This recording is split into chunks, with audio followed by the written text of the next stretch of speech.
I'm excited to talk about Spirit Airlines, but yeah, let's remind everybody of the Greece tour. We've decided to, Luke, me and Luke, Will, and I going to start. If you start feeling overwhelmed with pushes for our Greece tour, I apologize, but we're really going after everybody. We want to get it locked in and secure, because we're so excited about this one. You can find it on the website, wanderingwolfproductions.com. Lock it in today.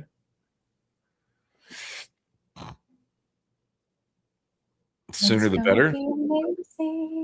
If you haven't had a chance, and if you're thinking about it, just look at the itinerary. It really speaks for itself. We custom made this tour. That's 3 world travelers, explorers. Did you just look at that? Built out this itinerary, and Trova Trip was really cool. They were good enough to really flesh out this tour for us and let us pick the destinations, how we wanted to do it. They let us increase the size of the tour so we could have a big group, since there's going to be 3 of us hosting it. It's going to be a lot of fun. So anyways, I wanted to push that real quick, but at Sammy's recommendation, we decided to talk about Spirit Airlines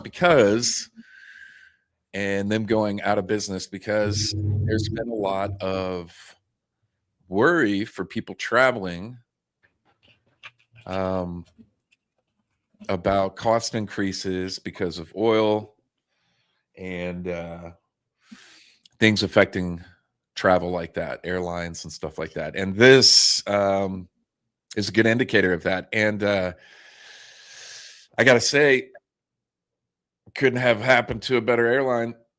Have you flown Spirit, Sammy? Probably. It is the worst. It's right there next to like Allegiant, right? And Frontier. Yeah. These are the airlines that charge you for counter service. So you can buy your ticket. You're going to have to pay more for baggage, carry on.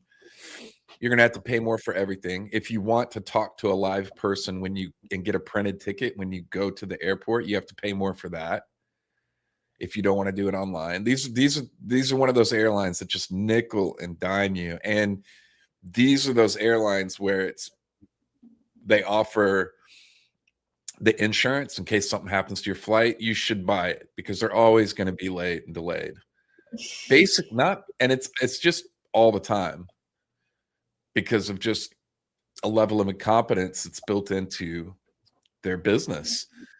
And I really genuinely can't think of a better airline to kick the bucket than. Well, they also, like, you'll see a price, when you're looking on Google Flights, it'll be like, wow, you can get to here wherever you're trying to go for only $400. Like, that seems so cheap. And then you actually go and then figure out, okay, well, now you have to pay for your carry-on, and you have to pay for like your bag tag, like every little thing.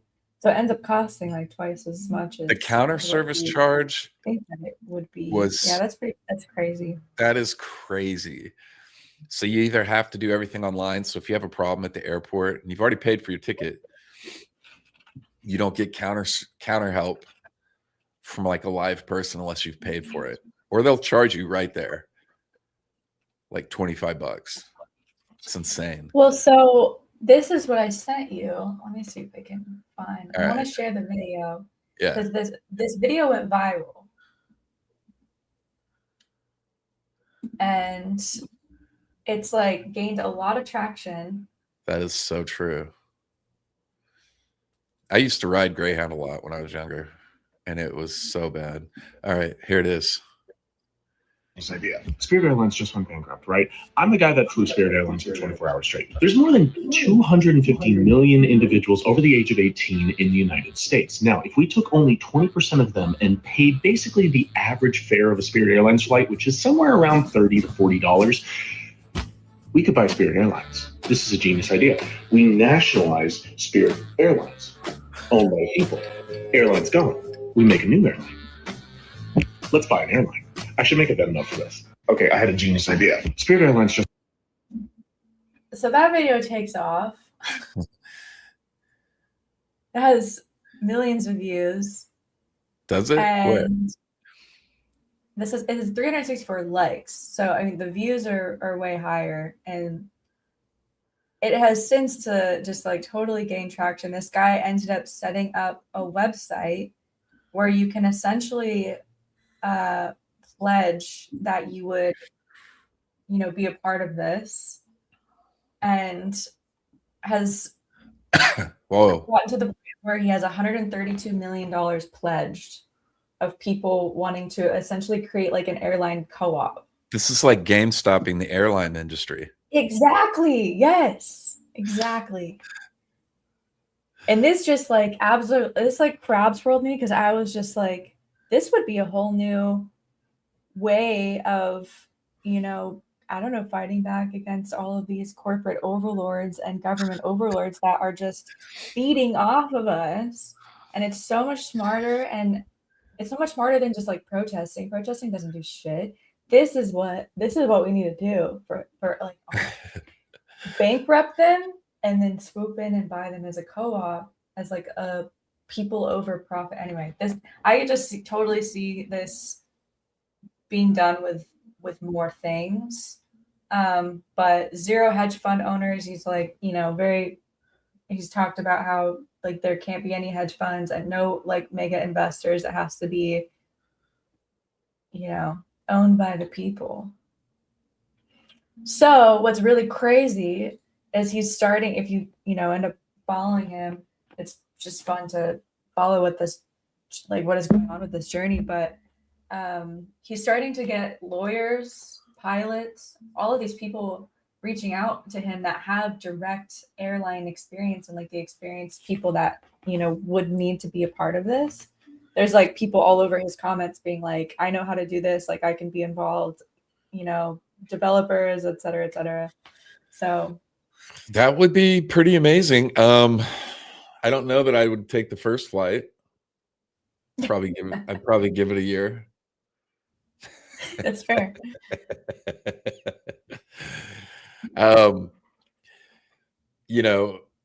Maybe that would be amazing if they did that.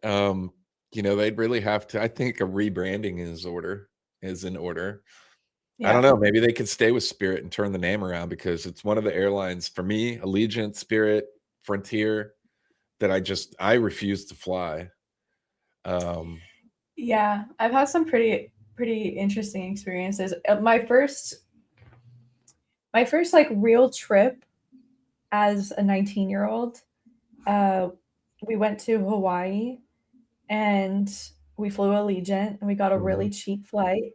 Yeah. And they couldn't get the door closed. Like I remember before we took off, they couldn't close they were like, I remember it took like 10 minutes of them like trying to get the door to the plane closed. Spirit Airlines is the one where they've got videos of baggage handlers not even putting the bags from the plane onto the little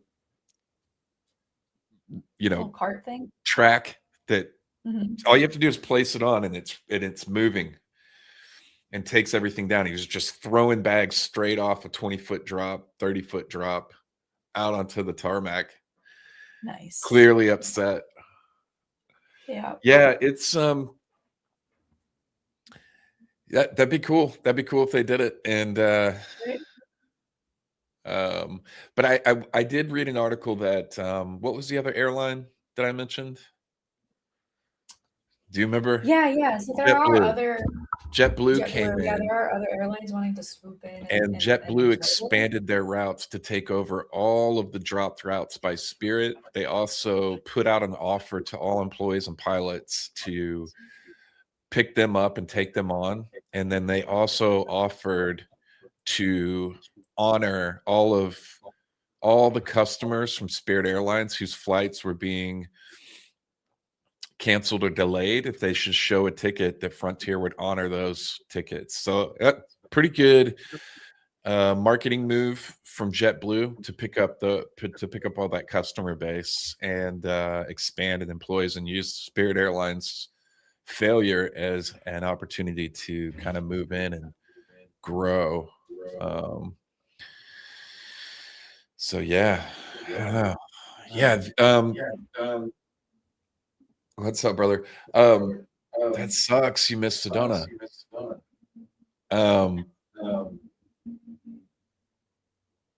There was a lot of issues with flights this weekend. Over the weekend, I think there was a lot of weather issues and stuff going on. I know down here in Austin,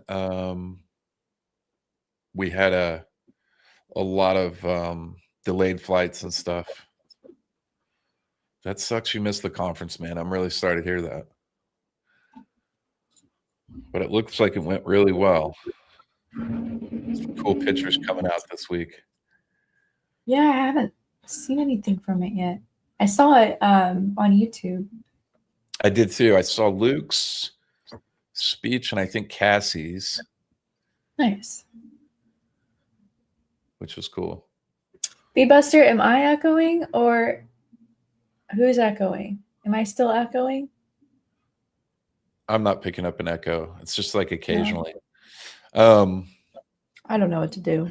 My little echo thing is turned off. A really great idea, putting everything on live streams to each speaker's channel and to the ancient Quest for Ancient History channel, so people could watch for free. I thought that was really cool. Trying to build the community, especially in prep for something as big as Austin this year. So yeah, so Spirit Airlines crash and burn. I think that would be cool if it got crowdfunded and bought. That'd be wild. Yeah, I want that to happen with all of them. Which it's just that kind of like sent me down a rabbit hole, because I was just like, if that were to be, you know, something that could happen, not just with not just with Spirit Airlines, but with more, I don't know, turn things into like Costco style like businesses, like that wouldn't be socialism. It'd be like some kind of democratic form of capitalism. Yeah, I'm trying to think if there's an example of people doing this before and the government stepping in and trying to shut it down. I mean, they tried to shut down the GameStop stuff. Right, because it's a direct, like that directly threatens their power structure. Yeah, 100%. Which I love. Do it. Yeah, I hope the guy gets some traction with that. I mean, clearly it looks like he's already got $132 million pledged. I mean, that's a little shy of the billion or whatever that he needs, but this is just a few days old, so we'll see. Yeah. Yeah, and as more and more people like that have the funds, credentials. Yeah. The funds, yeah. The problem is, if it gains enough traction to where it looks like it could be something that was possible, some whale would come in and try to buy up like some kind of huge amount of percentages in it to have control. But I think that's what is. So there's this part that he wrote up where even if you donate $100,000+ you still only get one vote. You don't vote, but it'd be proportional. Okay, proportional profit shares, but still one vote. But your profit share, yeah. Got it. I like that. That makes sense. Wait, go back up. So, pledge amounts, profit share, proportional. Wow. So you're gonna drop 10K on that? Yeah, I'll drop $50. $50. I think I tried to there's like the form that you can fill out that says this is how much I'm willing to There it donate. is. I actually tried to fill it out yesterday, but so many people were on the site. The site kept crashing. Really? Yeah, so Does he it have kept a having running to like fix ticker it. at the top? I don't know. That would be cool though. No.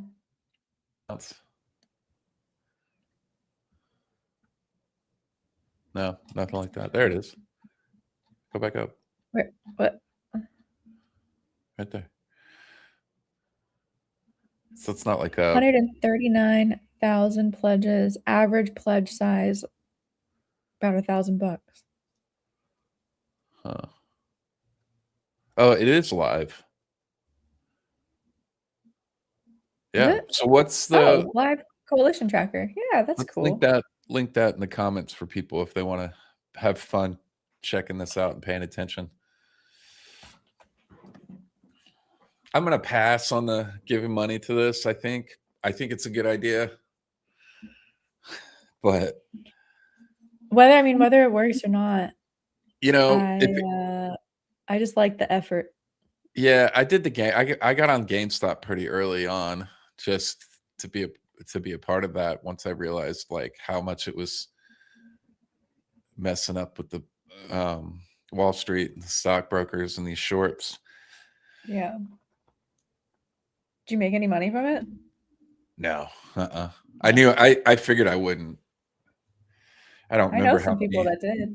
Really? And I guess some people. Yeah. My buddy did, and I could have gotten out and made some money, but I was like, nah, I'm just gonna.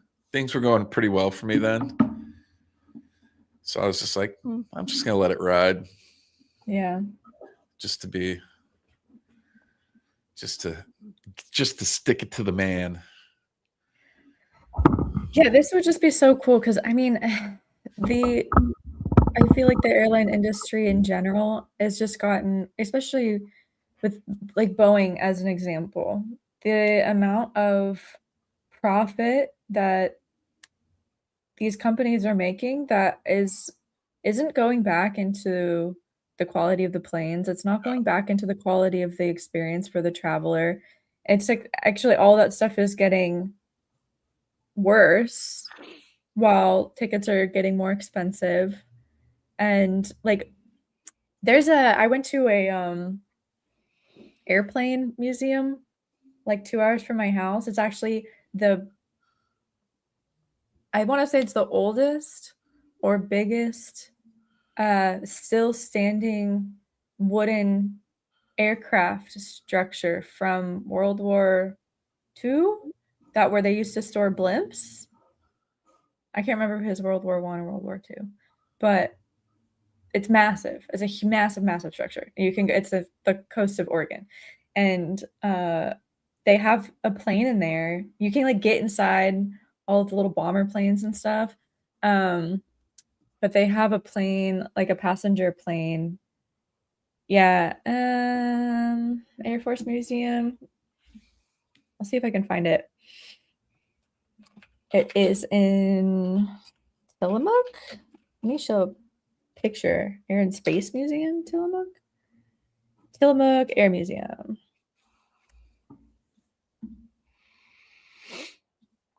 But they have a passenger plane in there from the 70s. So nice. They were bougie. They had lounge chairs. The blimps that's a whole rabbit hole you can go down. These things weren't any more dangerous than planes. And was it the Hindenburg that crashed and was a whole big thing right after that? They just got rid of all the blimps, but blimps were like a major form of travel, and they've tried to kind of erase that from history.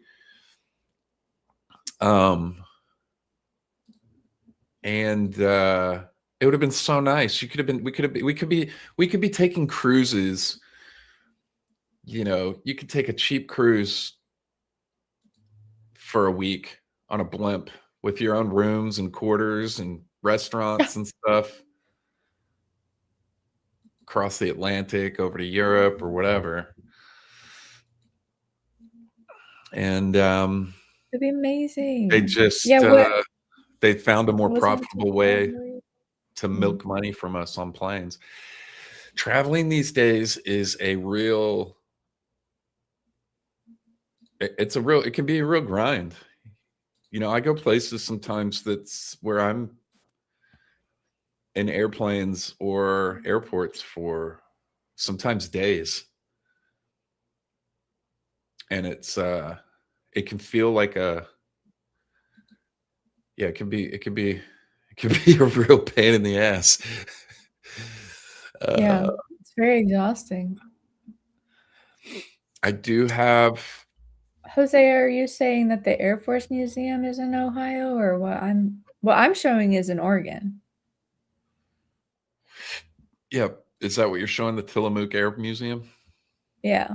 Where's yeah, that I've been to this tower that you're talking about? The tower? You said there's a big wooden tower platform? It's this whole thing. Oh, wow. This whole thing is made out of wood. Yeah. See, this is the inside. That's so interesting. They're showing so many pictures of the blimps. That's a whole rabbit. Like I said, that's a whole rabbit hole in and of itself. People should go down. Well, because this used to store blimps. Right.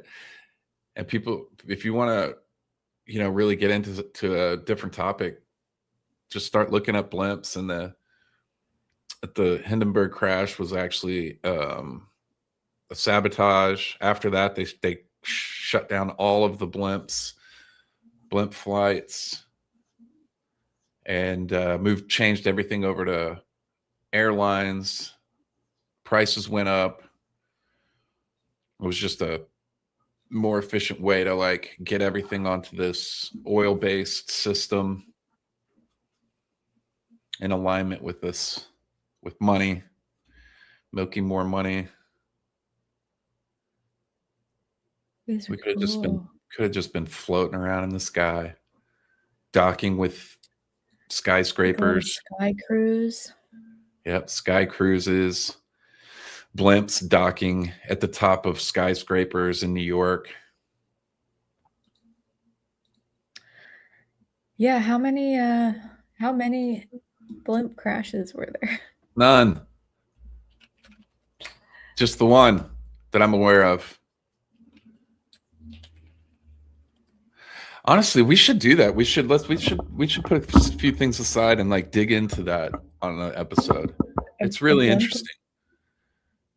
Because there was a lot of technology and things that were just disappeared from the 1800s to the 1900s. They had electric scooters in the streets. They had electric cars back in the 1800s. People don't even know this. People were riding around on electric scooters. There were more than one blimp crashes. And they shut it all down. There was just the one. No, there's more. It's just one time. It happened for one time. Only now, about 25 blimps are still active today. How many? 25. 25 are left. Can you get in them? I don't know. That's a good question. Can you still ride in a blimp? Yes, you can, but it's rare and usually requires a special invitation. Who do we know that has a blimp? Who do we gotta become friends with? The Goodyear blimp? Rides are mainly invitation only for Goodyear customers. I'm a Goodyear customer. VIPs or charity auction winners. Modern blimps offer a quiet, stable, and luxurious ride with large panoramic windows, operating like a slow-moving helicopter or a boat on the ocean. You can book flights over cities like Munich, Germany, and other specialty experiences. All right, we're Companies doing such that. as Ocean Sky Cruises are working on bringing back luxurious long distance airship travel. We got to do that. I found Look one. at that. Airship travel. Ocean Sky Cruises. This is Theme crazy. cars. It's just $1 million. We're on the Airship same travel thing. for a new era. Wow. You can do one to go see the Aurora Borealis. Okay. God, I wish I Yeah, could we're go gonna back do in it. time. I don't know. What do people think? Should we do a blimp episode in like 1800 Fuck yeah. technology? Absolutely. What do you guys think?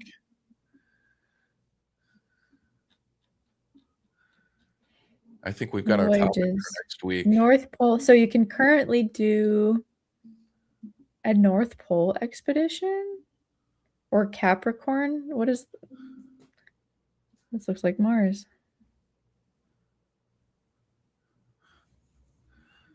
Yeah. Classic safari with a new angle.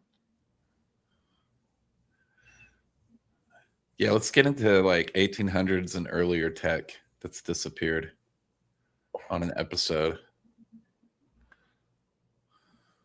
I like the robots from last week. Yeah. Showcasing diversity of Southern Africa. So they're putting together, okay, here's the route from, is this in South Africa? Botswana? Oh, Botswana, Namibia. That's pretty cool. So you can sign up for that soon. Wonder how much that will cost.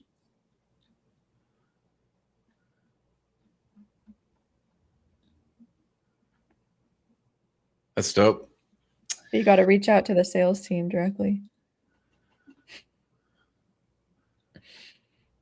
Yep.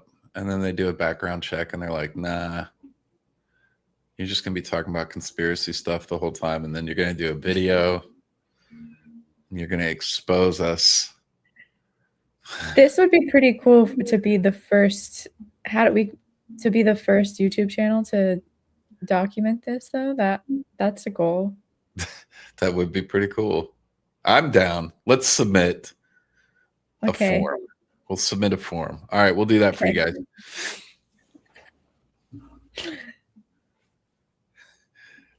Hey, you never know. Coming 2028 on Wandering Wolf Live. Wolf does a blimp. Life on board. The onboard experience. Oh, yeah.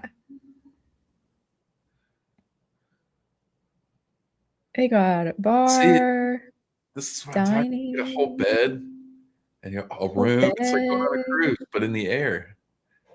See, we should have been doing this for the last 100 years. Can't have anything nice.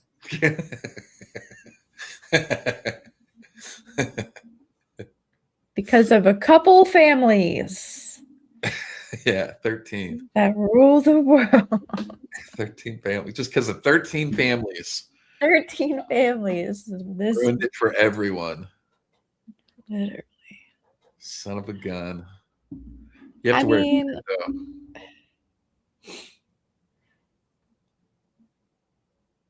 Over the Grand Canyon would be so cool. And then eventually they need to have like a drop port where you can skydive out. You just drop down out of a hole in the floor. We should do that. Yeah. Have you skydived before? No. Would you? Yes. Yeah. But I wouldn't like it. The whole time you're just like, ah. This is the worst. I think that would be me too, honestly. I mean, that's how I feel when I'm scuba diving. I'm like, No, dude, how much I'm gonna longer do feel like I have to be down here? I'm gonna This feel is like a horrible. mermaid once I can find breathing underwater. Do you know how cool that is? No. I was just looking at photos of Yonaguni next year. I want to do that next year. I have a feeling we're gonna have to go back solo because maybe we can do that on the way to like Indonesia. Because I don't think our tour next year. I don't know. We'll see. But the tour to Japan next year may not work out.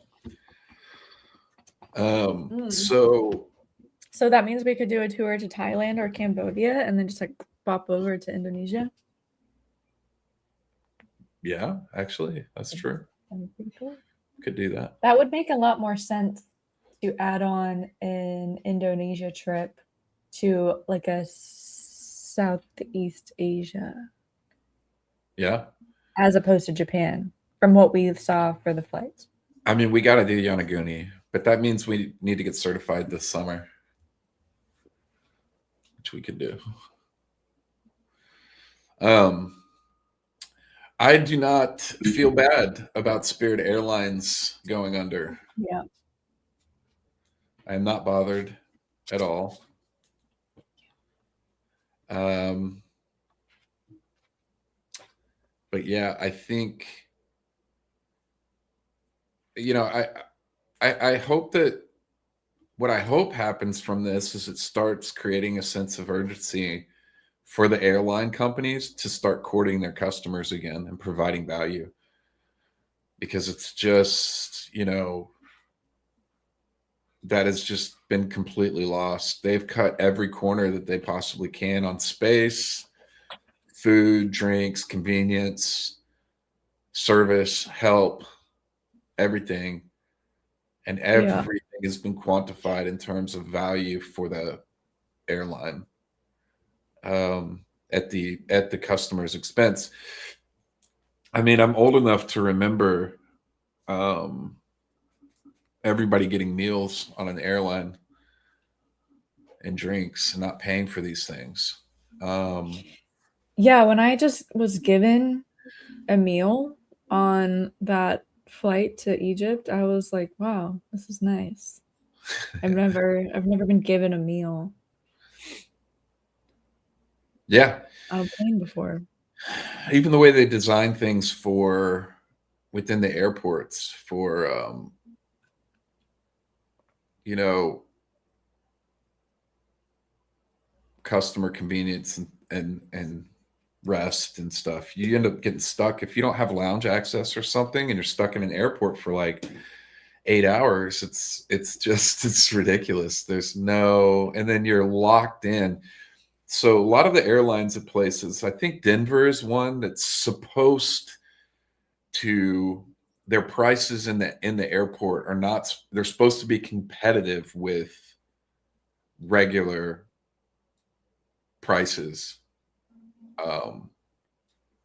at a store or something like that. Because that's the problem. You try to sit down and have a meal at the airport and it's like you're paying like Michelin star prices. It's ridiculous. It's like, why am I paying really, really subpar food and service? Yeah. Especially since COVID happened. Like they really, all the restaurants have switched over their payment to the QR code, order at the table. You don't actually get a server structure, which is just, so you get no it's so service, you shitty. get no any of that. You get subpar food and you're paying like the highest prices possible. And then you can't go anywhere where you could actually kick back and relax. There's some airports where they have whole spaces and stuff where people can find a place to like lay out or something like that, or kind of maybe kick back a little bit. But a lot of airports, like Austin Airport sucks. The airport here, it's so basic. And I feel like that's mostly American though, right? Because it seems like at least the London Heathrow Airport seemed like their food was pretty reasonably priced compared to what we pay. Yeah, there's still airlines that are great. I love Japan Airlines. It's one of my favorite airlines. to fly on. I told you the example of, did I tell you about this, about how they wake you up? That's cool. I don't think so. Protocol? Yeah, so like American airline companies, you know, it's like you're doing a night flight and then you're about to land, and so they usually turn the lights on about an hour before you land, or maybe somewhere in there. And they just cut the lights on, so you'll be sleeping, and then all of a sudden it's just bright LED lights, and you're just like, oh, it just like snaps you out of your sleep. It's very uncomfortable. Yeah. And I remember flying Japan Airlines for the first time, and you know, it was late. We were getting a flight. Our flight was coming in at like 6 a.m. It's like 5 a.m. and they start walking down the aisles with like iPads that say, you know, wake up please, 5 minutes or whatever, 30 minutes to landing, 45 minutes to landing, or something like that. And they go through the aisles with these iPads with that written on the screen. They wait 5 minutes, they come back through, they do it again. So they're not like yelling or doing and making an announcement, and then they have dimmers torturing you awake. No, it's very, very nice and peaceful. And then no, I said they're not torturing you awake. Right, they're yeah. like, yeah, and then the lights, they slowly dim up, so they dim it up to like a low level, leave it there for a few minutes, and then they slowly, as people start moving around and stretching and waking up, then they start turning it all the way up, and then so it's very you know peaceful. why? It's because they're respectful to one another.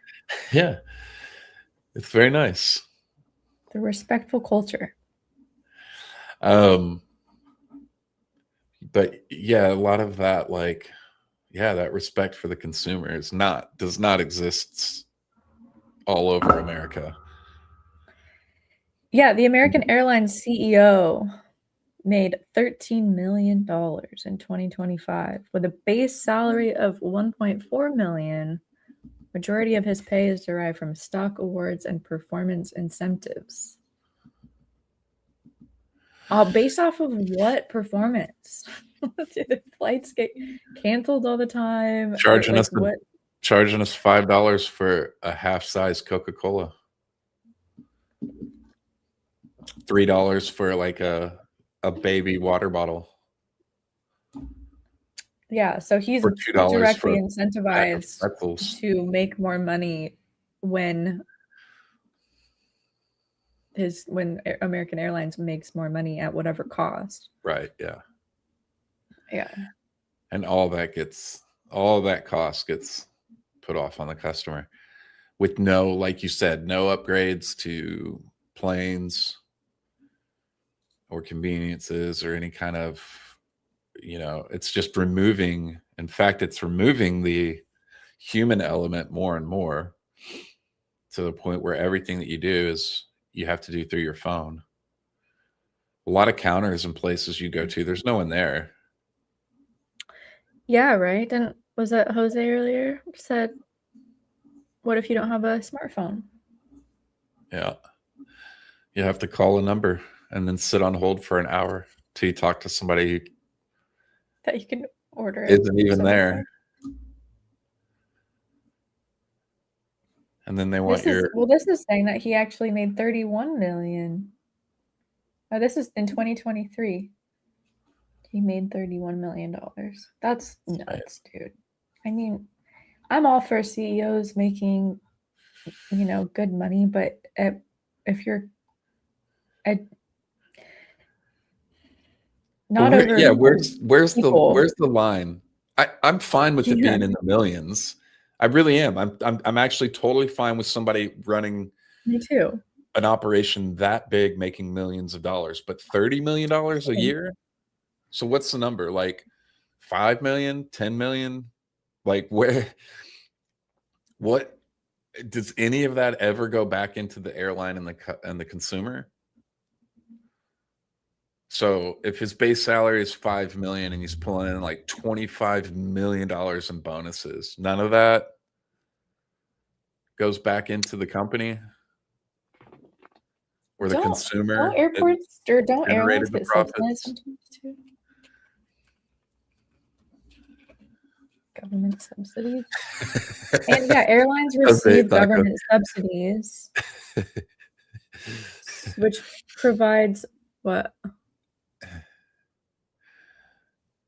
Young and hot. Dude, now they're old and crabby and mean. Now they're gay dudes.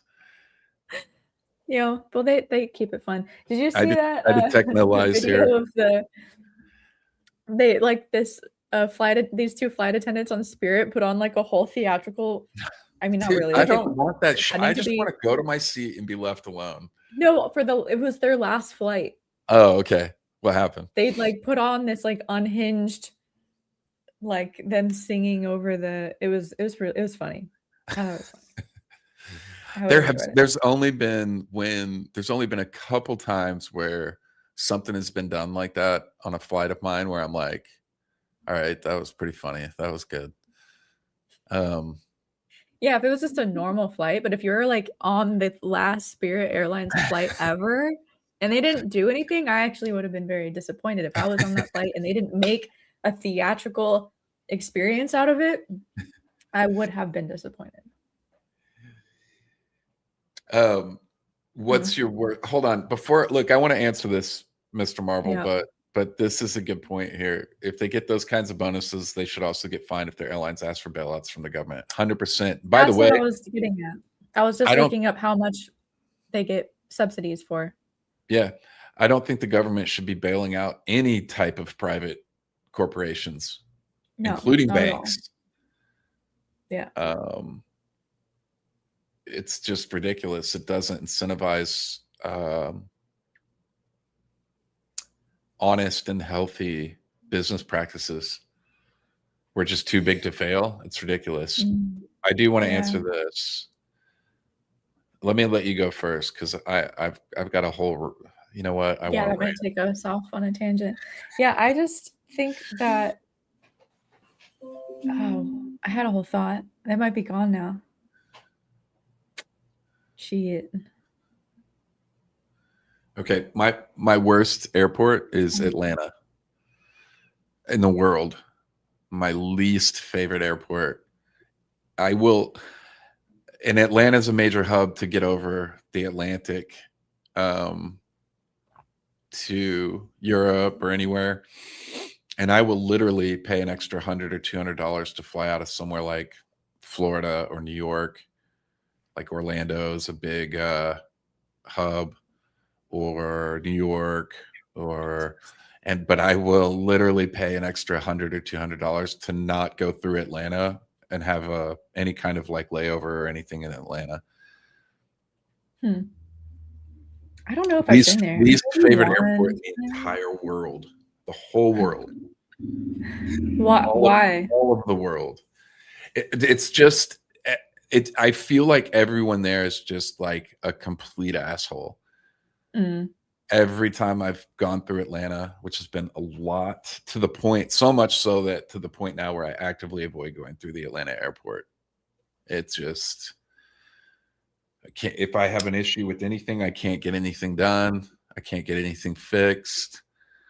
And that's happened. And every time I go through Atlanta, it's just been a whole thing.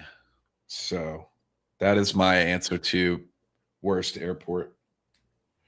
Hands down for me, Atlanta. I don't think I've been there.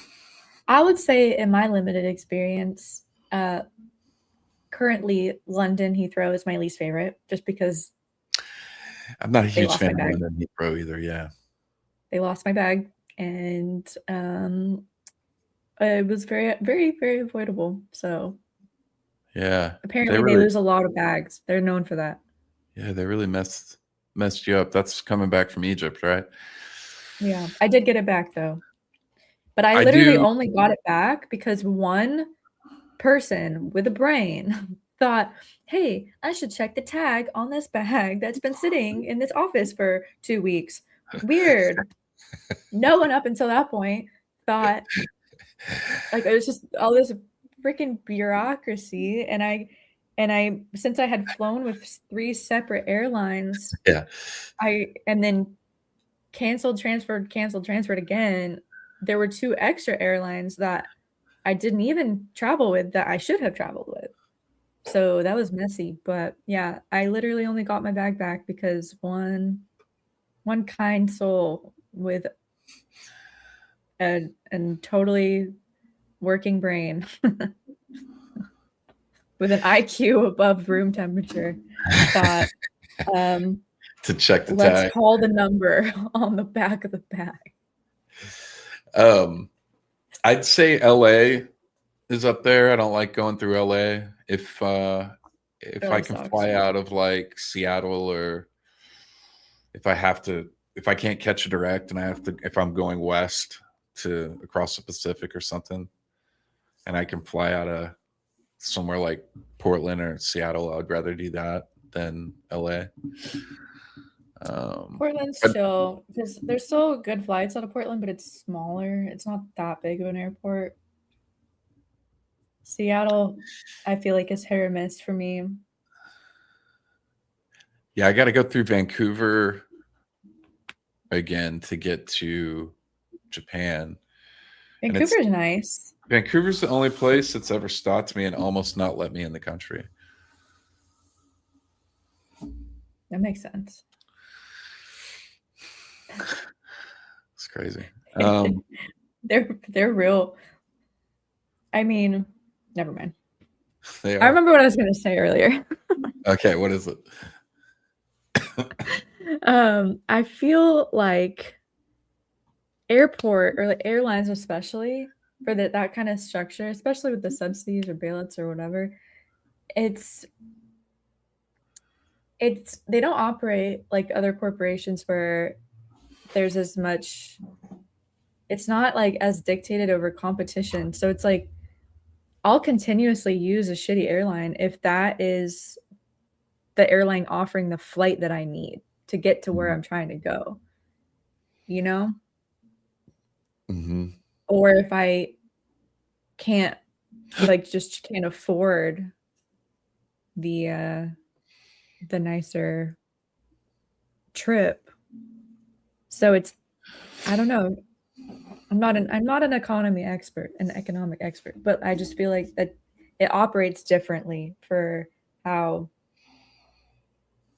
competition and businesses. I will say this: you can minimize a lot of your issues if you're not checking bags.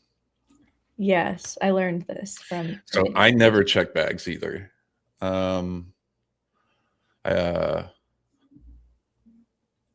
So I've kind of mastered the art of getting everything down to just what I can carry on, even for a 2 or 3 week. Like Japan, I won't be checking anything. I may have to check stuff because of our shirts, the shirts for everybody. I probably will have to check that bag. But that's not like, that's for the tour to have these t-shirts to give out to everybody on the tour. But for my personal stuff, I don't let it leave my side. Which I've had some real moments before on flights where they try to make you check your bag, try to tell you that your bag is too big. I'm like, no, it's not. Like it's definitely not. And the airlines got busted like a year or two ago for randomly like the flight attendants or the check-in people were getting commission on how many bags they were forcing people to like check and pay for. And that got exposed, and they still do it. Happy Cinco de Mayo. I did make the offer earlier that we should have worn our sombreros, but I don't have one. I was about to say, I thought you didn't have one. I wish I could put like a little AI sombrero over my head right here. I was wondering why it felt like I was in a cave. You don't have your set lighting on. Yeah, do you want to talk about my set lights on? Longyou Caves? Yeah. What is Cinco de Mayo? Stop it. Stop, Drez. You better look that up. Best holiday in America. I live in Texas, so it's a big deal here. Everybody's, I imagine it was this past weekend, but tonight everybody will be going out drinking margaritas everywhere, and yeah, everybody's gonna be getting drunk tonight here in Austin. That's for sure. Me. I'm gonna go out and have one margarita. Are you? Yeah, I used to bartend at a tequila bar in town. And I'm going to go pop in and say hi to my old coworkers and have a nice little tequila and say thank you so much and then leave. Yes, Dreas, we know. We know. I will get drunk with you in Japan, Dreas. I'm making an exception for Japan. We already knew. I'm so excited for this. Oh, it should be so fun. Yeah, let's get on Longyou Caves. We didn't actually answer that question. Cinco de Mayo is I feel like people think that it's Mexico's Independence Day, but it's not. What is the actual? I'm gonna make myself look real dumb here. Are you looking it up? I'm asking. I'm waiting for you to see what you... Hold on. Let me think. If I remember correctly, Cinco de Mayo commemorates the Mexican Army's unexpected 1862 victory over France at the Battle of Puebla. That I had it, but it just took me a minute to remember. You definitely didn't just Google it. While not Mexico's Independence Day per se, it symbolizes unity and patriotism. Definitely. Yeah, I just forgot for a second. Yeah, we knew this. Commemorates the Mexican Army's unlikely victory over French forces at the Battle of Puebla. It's not even a major holiday in Mexico. Yeah, we like to take things from other countries' holidays and turn them into a big deal. We do that with St. Patrick's Day. Our celebrations here for St. Patrick's Day are way bigger than in Ireland. That's funny. And it evolved in the U.S. as a celebration of Mexican American heritage, resilience, and culture, which having bartended in downtown Tucson, it's the best holiday. I mean, Dia de los Muertos is also really fun down there too, but yeah. Well, we just take other countries' holidays like that, and then we just use it as an excuse to get blackout drunk. So that's what America does. Dreas, you should come on over. You'll love it here. Paul's dropping knowledge on Cinco de Mayo in the comments. This is great. We weren't actually taught. We weren't. We were just taught on May 5th we're supposed to go out and get margaritas and eat tacos. Look, see, some people actually know history here. Yeah. He's dropping all the knowledge. Battle of Puebla, 1862, Mexican forces, French. Taco Tuesday. Oh, it landed on a Tuesday this year. Taco Tuesday. So we're gonna go ahead and take this one. I think this year in July, we're going to go ahead and start celebrating the Flemish national holiday over the French in 1302. So we're going to see if we can get this one to catch on. We'll start it this year. July 11th is a new American holiday for, what do you guys drink? What's a Flemish drink? Everybody has to go out and drink. I feel like it's got to be beer. Yeah, it's got to be beer. What's up, word of mouth guy? Hello. 3 o'clock from now on, 3 p.m. Central Standard. Yeah. We're not doing 6 p.m. anymore. Sorry, buddy. Yeah, beer. July 11th is now Flim Day. Sammy, put that in the calendar, would you?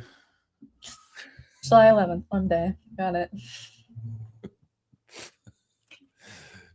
I wonder if that falls on a Tuesday. That'd be great. It falls on a Saturday. That's even better.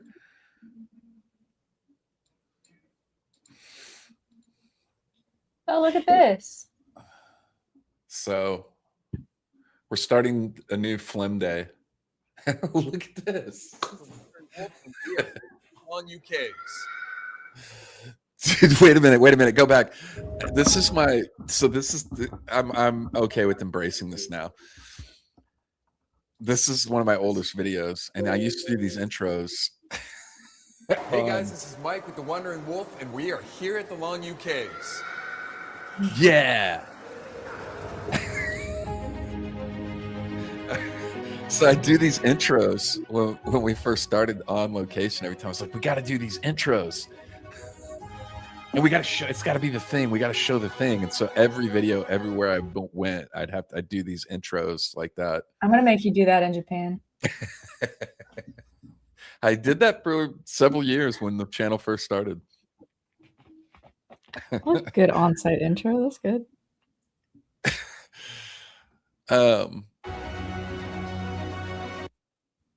No, but I'm dead serious about Flim Day. We need to start a Flim Day. We'll just keep reminding everybody each week. Flim Day. It's going to catch on. Hey guys, tail end of the trip here. We are on our way to The Longyou Caves. last shoot of the trip. It's been a great 2 weeks. We're a little worn out though. We've been So going. this was at the end of a China trip. So like you went to the wall before this. Where did you go? I know you went to the Great Wall of China. I hiked With that trip. way out the Great Wall of China. I did the pyramids, found some pyramids in China, got drone footage of those. I was always surprised, especially back then, that didn't blow up more, because you can find this still on the channel. I've got drone footage of all the pyramids and the trees they planted on top of them to cover them up. Yeah, that's a cool video. What else?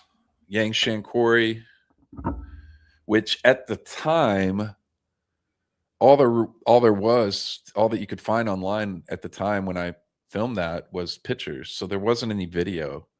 And then I dropped the drone footage, and you know, those definitely helped the channel grow when I first started, because it was the only place you could get video of that for a while.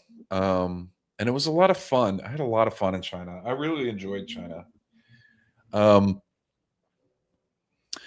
know, China gets a bad rap in the news. Chongqing, China, right? But what's that? We're gonna go to that cyberpunk city now. Oh, Chongqing. Chongqing. That's an amazing city. Yeah, have you guys seen this place? So cool. So we want to go there. Sammy's got to get her Chinese visa. I can do that.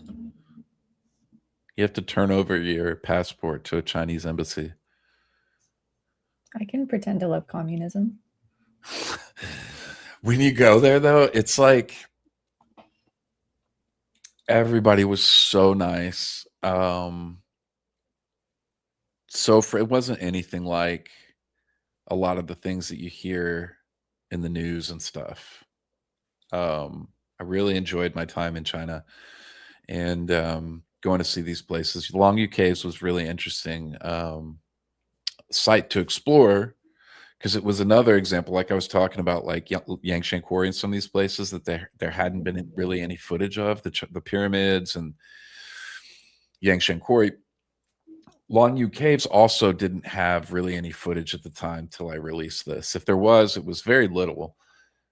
And that shot right there, that entire structure, those buildings, That's all new. That's like visitor centers, shop. They're putting up pagodas with statues in them and all sorts of things. But what you don't realize there, they've built ponds and all sorts of stuff. So they're turning this into a major tourist attraction. And I just want to hold on this picture 1 second because I want to explain something about the Longyou Caves. Is a lot of the interesting features of the site. You know, mostly you think this is all underground, but it's not. A lot of that was above ground as well. And there were whole rock outcroppings and things that had drill marks and all sorts of similar evidence of what looks like machine tooling and different things that you find around the world and down in the caves at Longyou Caves was above ground as well. And they're blowing all of that. They were blowing right through these whole rock mounds with evidence of stuff like that. They were carving through things, demolishing it to build these structures on top of the area, which was really a bummer. And the reconstruction of the site wasn't just limited to the up to the top. We're going to show you guys some pictures of the interior of the caves, and I'm going to point out to you a lot of the stuff that they're changing on the inside of the caves as well, which is really unfortunate. So we'll get to that. But the last thing that I want to point out here on this shot is that river there. This is right on the river, and the caves are this massive cave system. We'll bring up the details on the caves and how much was excavated out of these caves. There's 24 caves, and they're massive. But the remains from the caves were never found. Like all of the rock sediment and stuff that was carved out of the caves has never been found. So it wasn't dumped in the river. It wasn't. There are no like debris piles or anything anywhere in the area. So they never figured out or found where all of that went. But the caves were flooded from that river flooding and overflowing the banks into the caves. Because you can see like the entrance to the caves is right there in that area where all those buildings are, to several of those caves. But most of the entrances are just in the wood line to the left of those building structures there. That's so cool. Is it expensive to stay in China? No, It could be pretty cheap, right? Yeah, you can find some great stuff to places to stay. That is so unfortunate. And also like really good to know that it can be that difficult that you end up missing your trip. You gotta. Is that something like you can deal with your visa months in advance? Yeah, and so like your visa, you'll get a 10-year visa. At least that's what they were doing when I got mine. So I have a 10-year visa. It takes up an entire page in your passport. Wow. But it's good for 10 years. But you do need to get it well in advance because you actually have to relinquish your passport to the Chinese embassy. And so they do a whole background check on you and all sorts of stuff. And you have to fill out all kinds of. Do they do that when you get there, or do you have to like send it to them? Well, you either have to mail it to them or hand it over to them in person in the embassy. I chose to hand it over to them in person. There's a Chinese embassy in Houston, and that's like 2 to 3 hour drive from Austin. So I just chose to drive to Houston and hand it over directly instead of trusting that it would get there in the mail. And you have to submit a whole stack of paperwork along with that also. That answers all sorts of stuff on your background and all sorts of things. And turn that in, and then they tell you it can take 3 weeks or even longer. So you have to just be willing to be without your passport for a month or maybe even 2 months while they do that. And then they'll let you know when it's done, and you can either have it mailed to you or come back. And I just went back and picked it up. Interesting. How much does it cost to get your visa there? I can't remember. I can't remember how much that ran me. This is 6-7 years ago.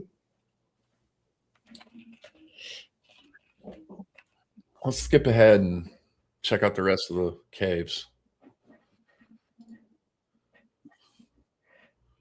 So these areas on the outside, See the these are cave area. These are also caves that have not been drained yet. So they're full of water and silt and mud and debris.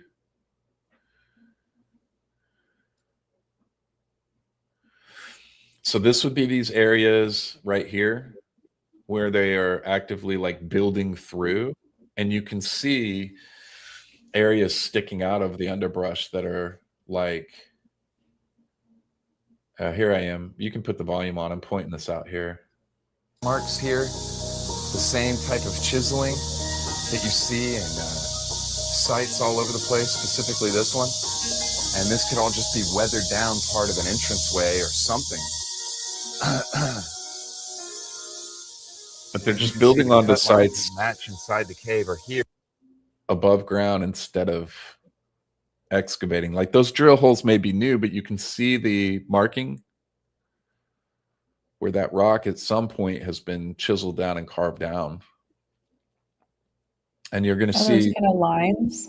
Yeah, you're going to see that inside the cave, but to a greater level of skill and uniformity. So is this like whole area to see all those different caves? Is it like a pretty massive area, or is it all close together? It's all close together. Hmm. And all of this that you're seeing here, these structures, this is all just added stuff. So they've built, that's an entrance I'm going down into now that they've built structures over. Oh, cool.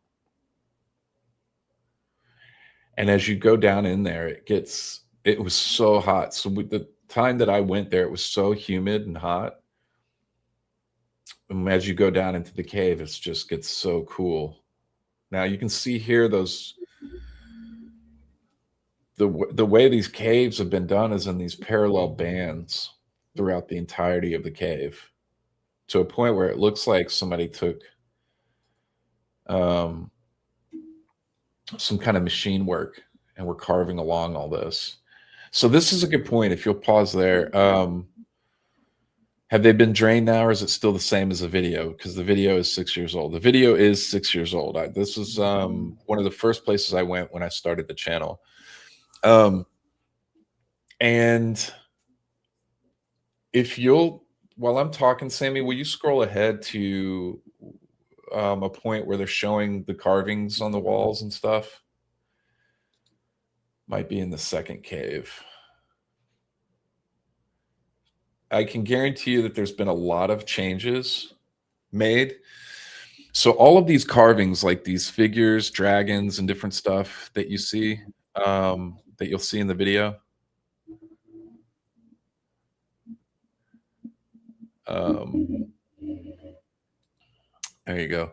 All of that's been added on. None of that's original. So the Chinese government's taken over the site. All of these carvings have been added since they've turned it into a tourist attraction. And so they've worked over the grooves, all the evidence of like the machining marks and things like that. And they've created entire frescoes and different things. Sus. And, you know, it has been 6 years. So potentially the entirety of these caves that are open up to the public are now no longer even, because they were in full swing to change this place. So I'm on platforms that have been carved into the place with railings, and they've put ponds inside of the place. There's a whole, that right there next to the left of me, that's a whole like system of stuff for monitoring the lights and different things, and having light shows inside the caves, lights that change colors and dim and go to different colors, and mood setting. And they've built ponds, and here in a second you'll see a pond they've built in there. These The light shows in there. the cave I'm walking through right there, that's not original either. They carved that to connect the two caves. Mm. So that's a whole pond they're building inside the cave. So they've come in there and dug that out. So you recorded this before you really knew kind of the implications of the renovations, right? Because at the time you were recording this, I remember you saying you didn't know that those carvings were new. No, and in fact, you can hear me on the video trying to work it out in my head. I'm talking about like, well, it looks like the carvings on these pillars go below ground. Is that like none of this right there? All that's added in. I mean, obviously, right? This is all added in, but the ponds and stuff like that, none of it's original. These caves were bare and empty. So, which is so interesting because it's such an interesting thing on its own. Like it doesn't need all of that extra stuff to be as turned into something that it's not. Yeah. So they're trying to, from what I understood when I was there, they connected several of the caves which weren't originally connected by drilling through the walls or carving through the walls. Just to make it easier for tourists to be able to get from one area to the other. You go down one and you can walk up after visiting all of them. And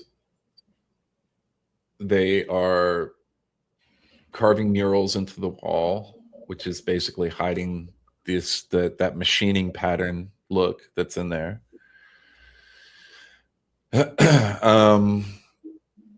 There are photo booths and stuff for picture taking inside of the caves when I was there, like at an amusement park. There are carving in ponds. They've put whole structures inside for lighting systems and stuff. So yeah, the level of and you know, like Drea said, this was 6 years ago, so I couldn't even tell you now. It'd be interesting to go back and do a follow-up video on what's changed since the last time I was there. That would be cool.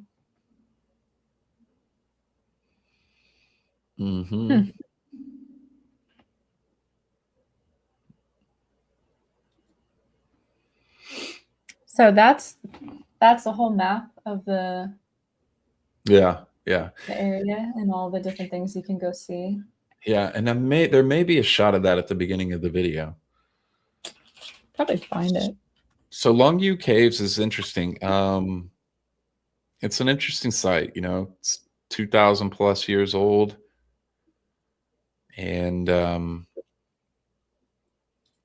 like your video comes up when you Google Longyou Caves map. Hey, look at that. Might need to change the picture on that one. Do the inside of the cave. Yeah.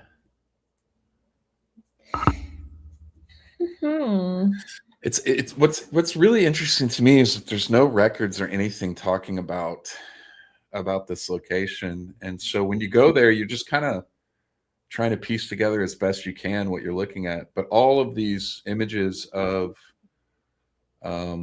the carvings of people and things, none of that's original.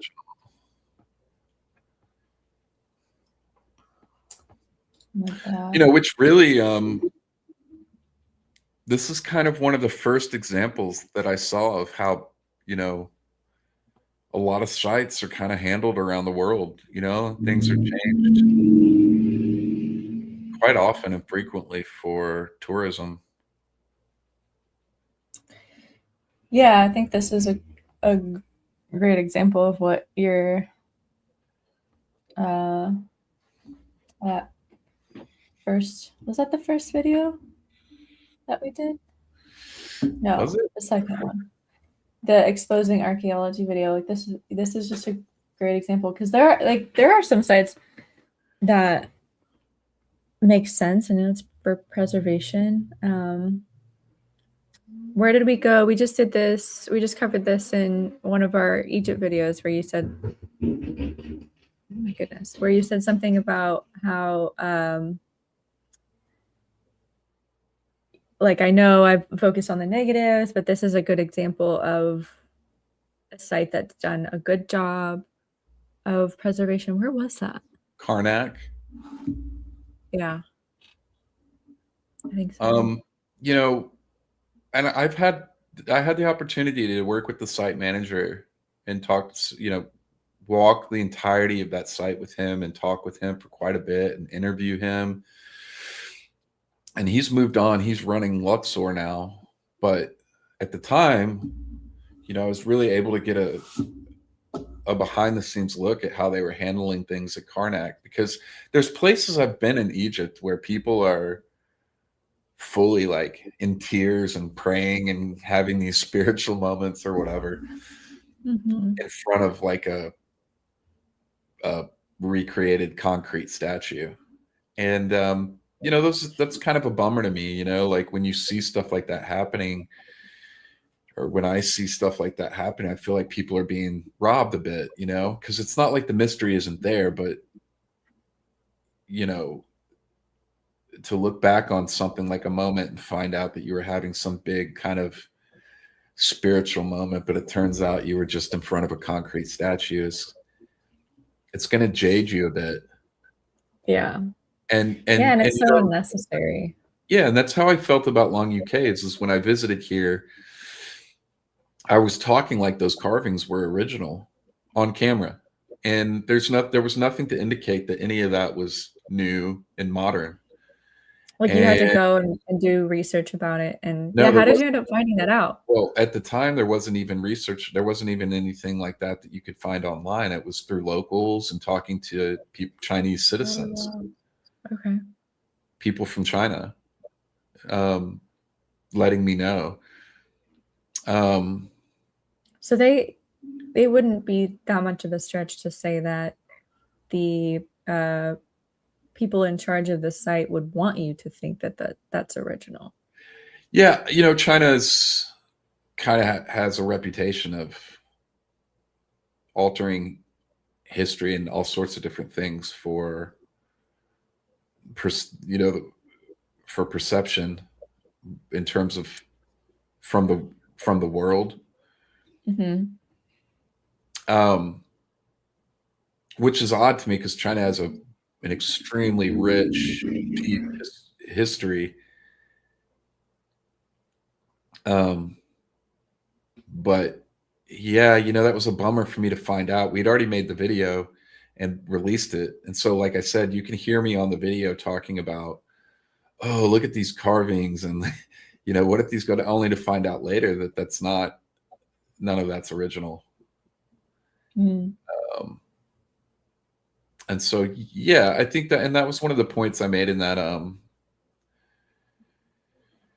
is, you know, in the Archaeology Exposed video, one of the points, you know, that I was trying to make is that, you know, things need to be clearer to the public about what what's being represented and what they're seeing.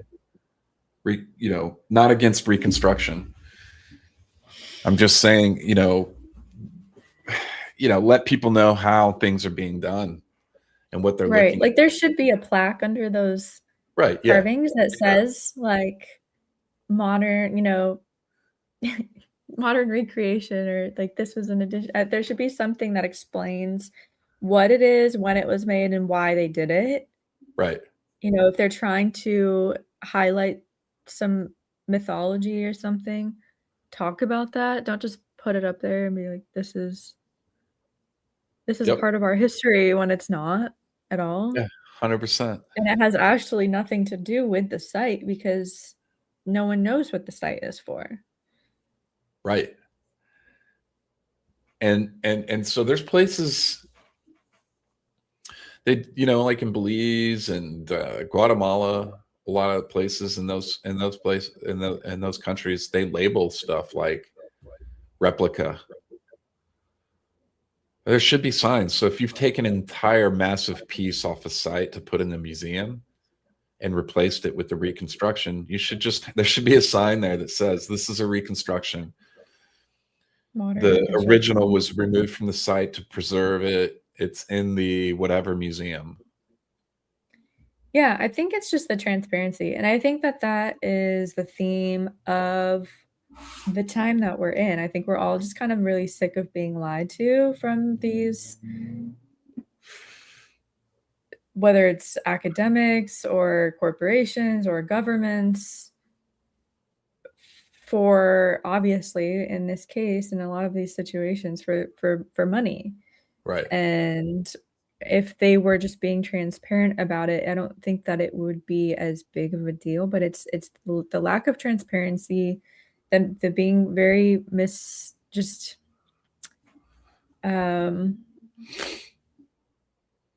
intentionally kind of creating like a misconception for making money. It creates a real lack of distrust, because, and then that's where the conspiracies come up from, because it's like, well, why are they doing this? And then we see these connections, like the Doges group to the WEF, and obviously the WEF has these, I'm tangenting now, but like those connections wouldn't be made if, I mean, A, if they weren't real, B, Yeah. if they were being transparent. Like if that's not really what's happening on some level, then just be transparent about what's going on.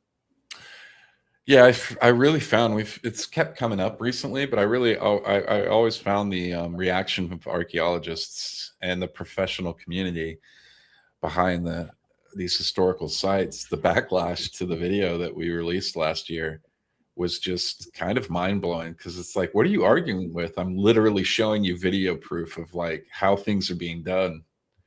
Right. And it you know, you would think if you love history and represent history, that you would be on board with being a truthful and stuff like you're saying, Sammy.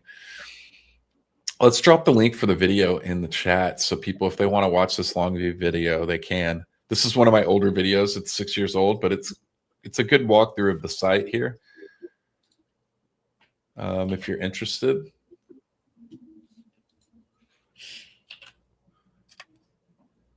Yeah, you think that if you're into, I think the point of becoming an archaeologist is because you love history and you love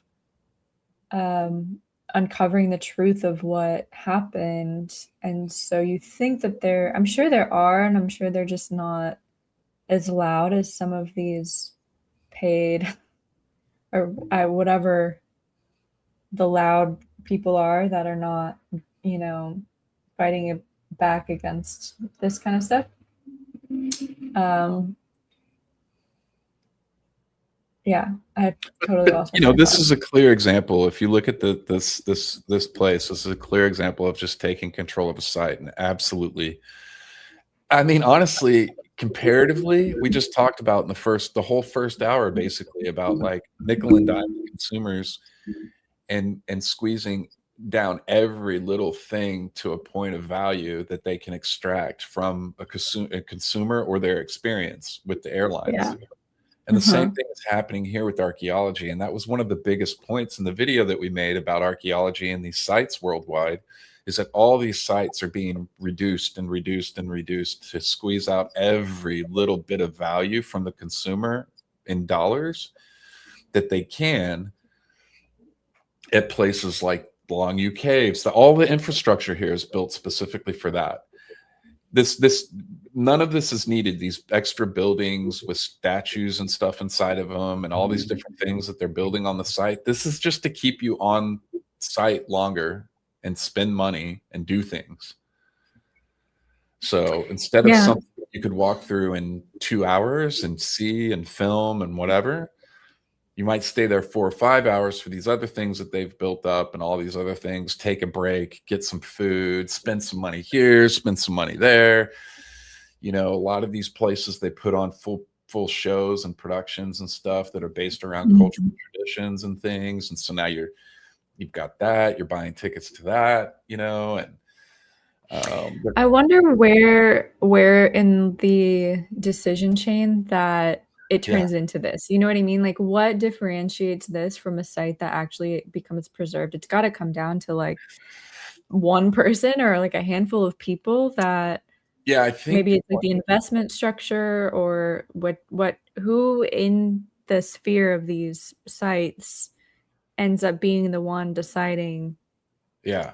I'd love to hear Paul's take on this, but I think it's once things move from governmental control where you've got archaeologists on site and doing things like that, and it moves over to hiring outside entities like the Doges group and things like that to come in and manage a site. That's when things start getting built.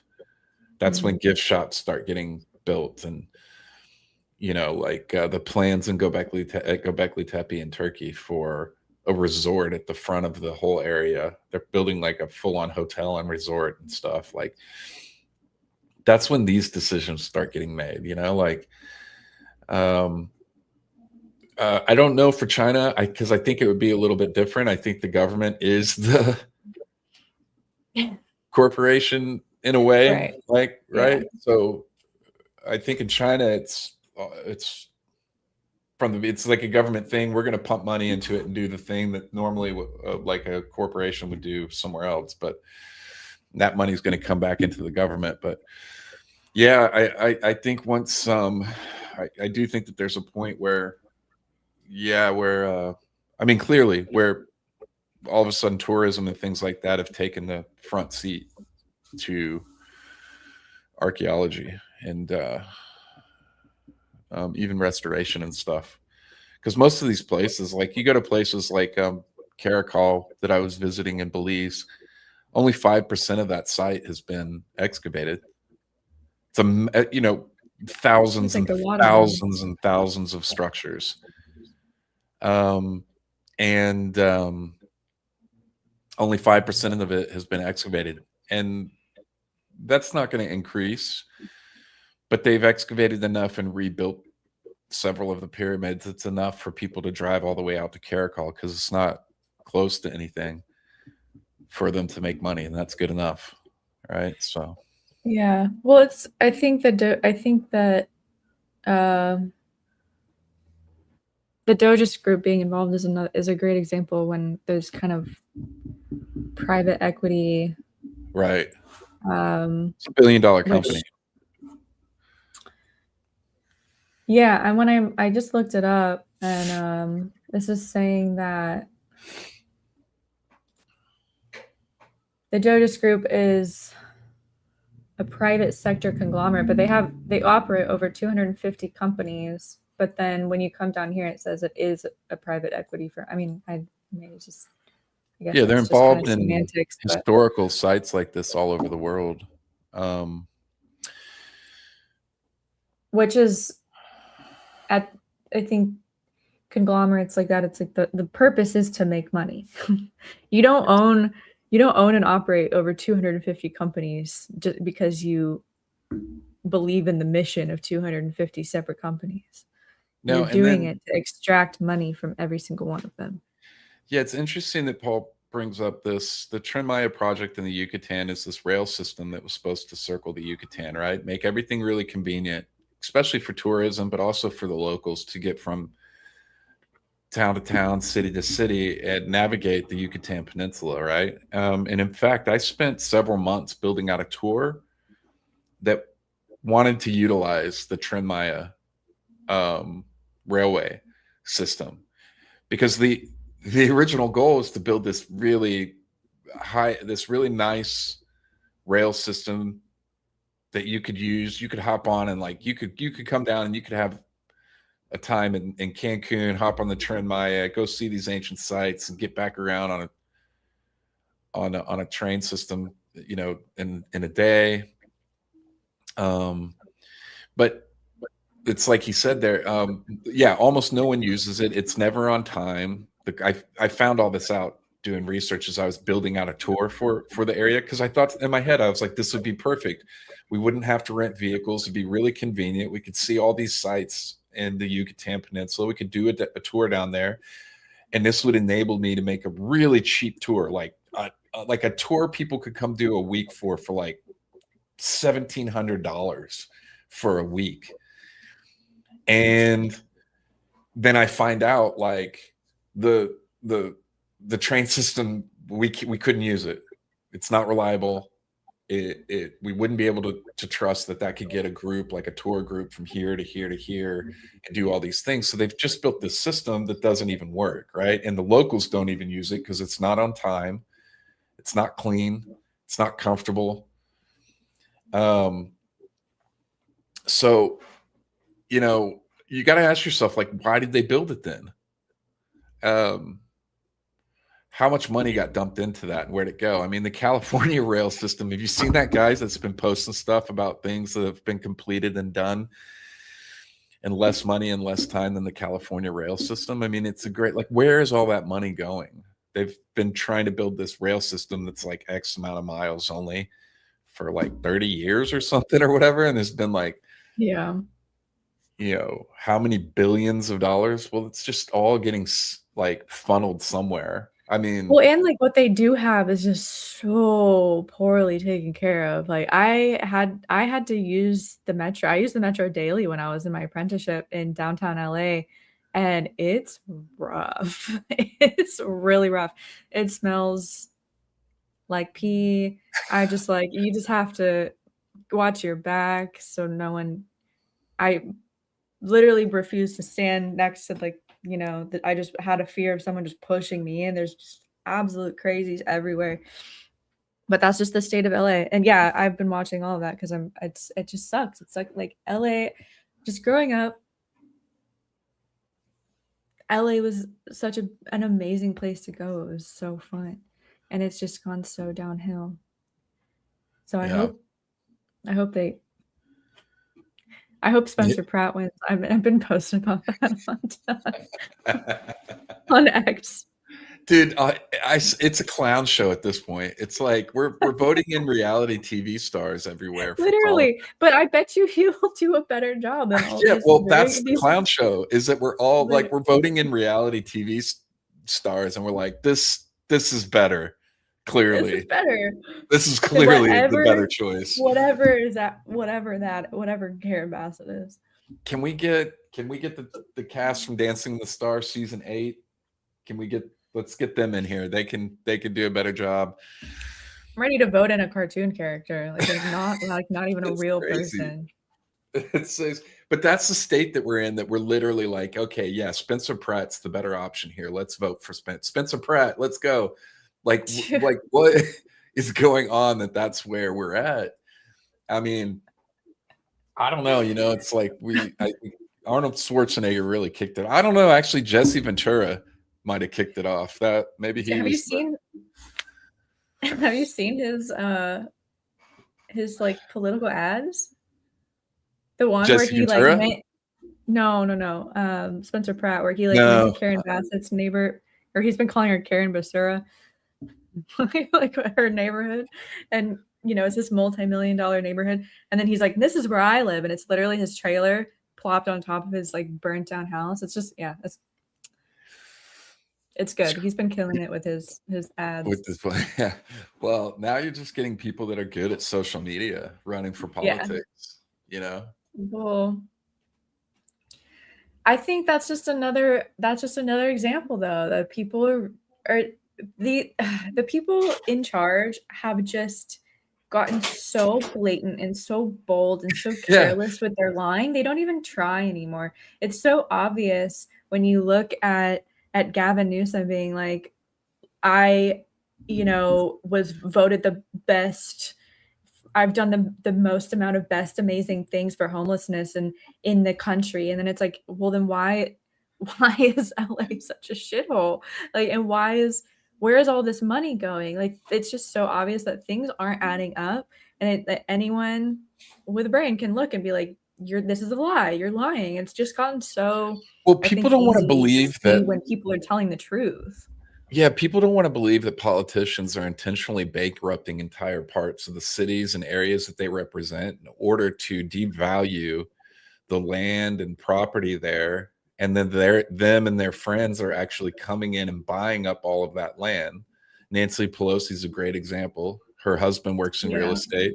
He's bought up tons of the property that she's just completely ruined. Well, then if we want to circle back to the WEF, then they come in, rebuild those areas, and the land that they all own, becomes this, like, you know, they make billions of dollars. It's ridiculous. Ronald Reagan was an actor. I was thinking that earlier. I'm glad someone said it. But yes, I agree. We need Camacho.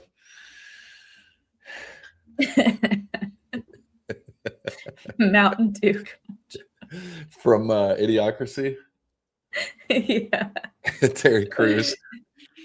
we need Camacho for president. Oh my Lord.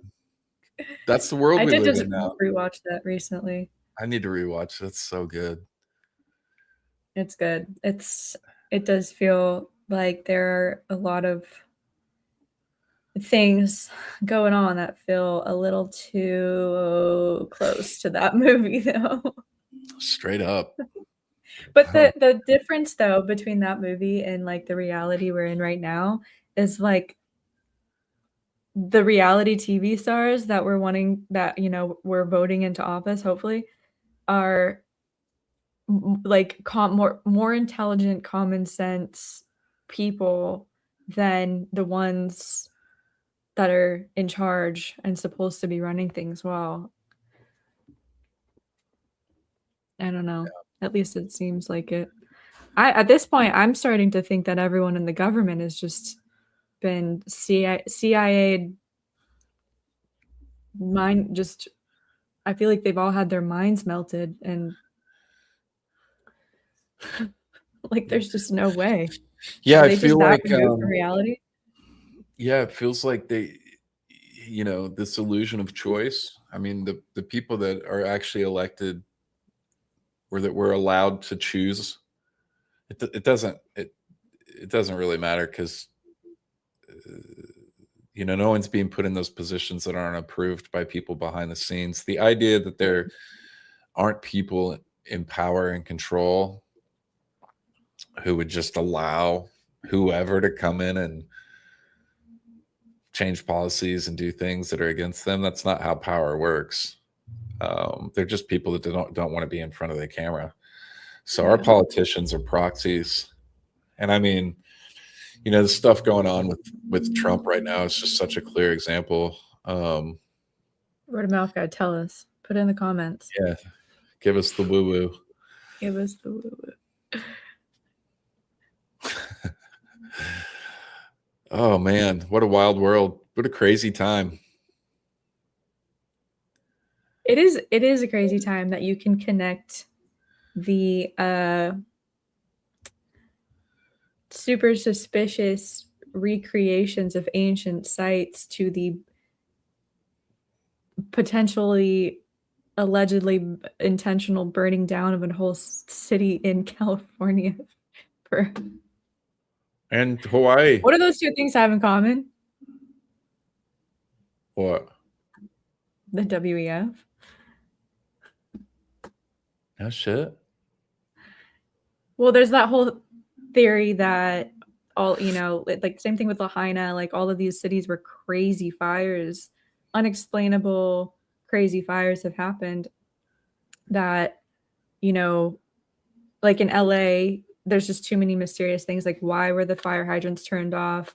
Why were response times not what they should have been? Like why were insurance companies literally like a matter of weeks before this fire happened, insurance dropped fire from these homes. So there's all of these things that line up that just make it look intentional. And then if you look at the WEF smart city plans, it just kind of like happens to be in all of these places that are burning down. That's weird. Or they've just recently instituted policies like in Lehigh, where, you know, they had this policy against like, it it was locals' land no matter what happened to it, and they just released had just released the policy the year before where if there's some kind of natural disaster or something, the government could actually now come in and take land. I saw a post, somebody who owned a home in California during those fires made a post about that he thinks it was all set by the smart meters on the homes. So basically, he had disconnected his smart meter, I've seen which he this. wasn't supposed to do, and his house was one of the only houses that didn't burn down. And he thinks that the smart meters were all something in them was all there was some kind of thing in them set to like Well, cause fires and like burn down homes. You could aren't they powered with the lithium batteries and stuff? Like, aren't they like basically like these little bombs? Right. So that was his whole theory, and he had disconnected it for some reason. And his was one of the only houses that didn't burn down, and they're still condemning it, and that's what he's fighting right now. They're condemning his house or something, Wow. and nothing had happened to his house. And so Yeah, his whole that thing is was very that interesting. they were like all of these smart meters were programmed to like start fires to the homes.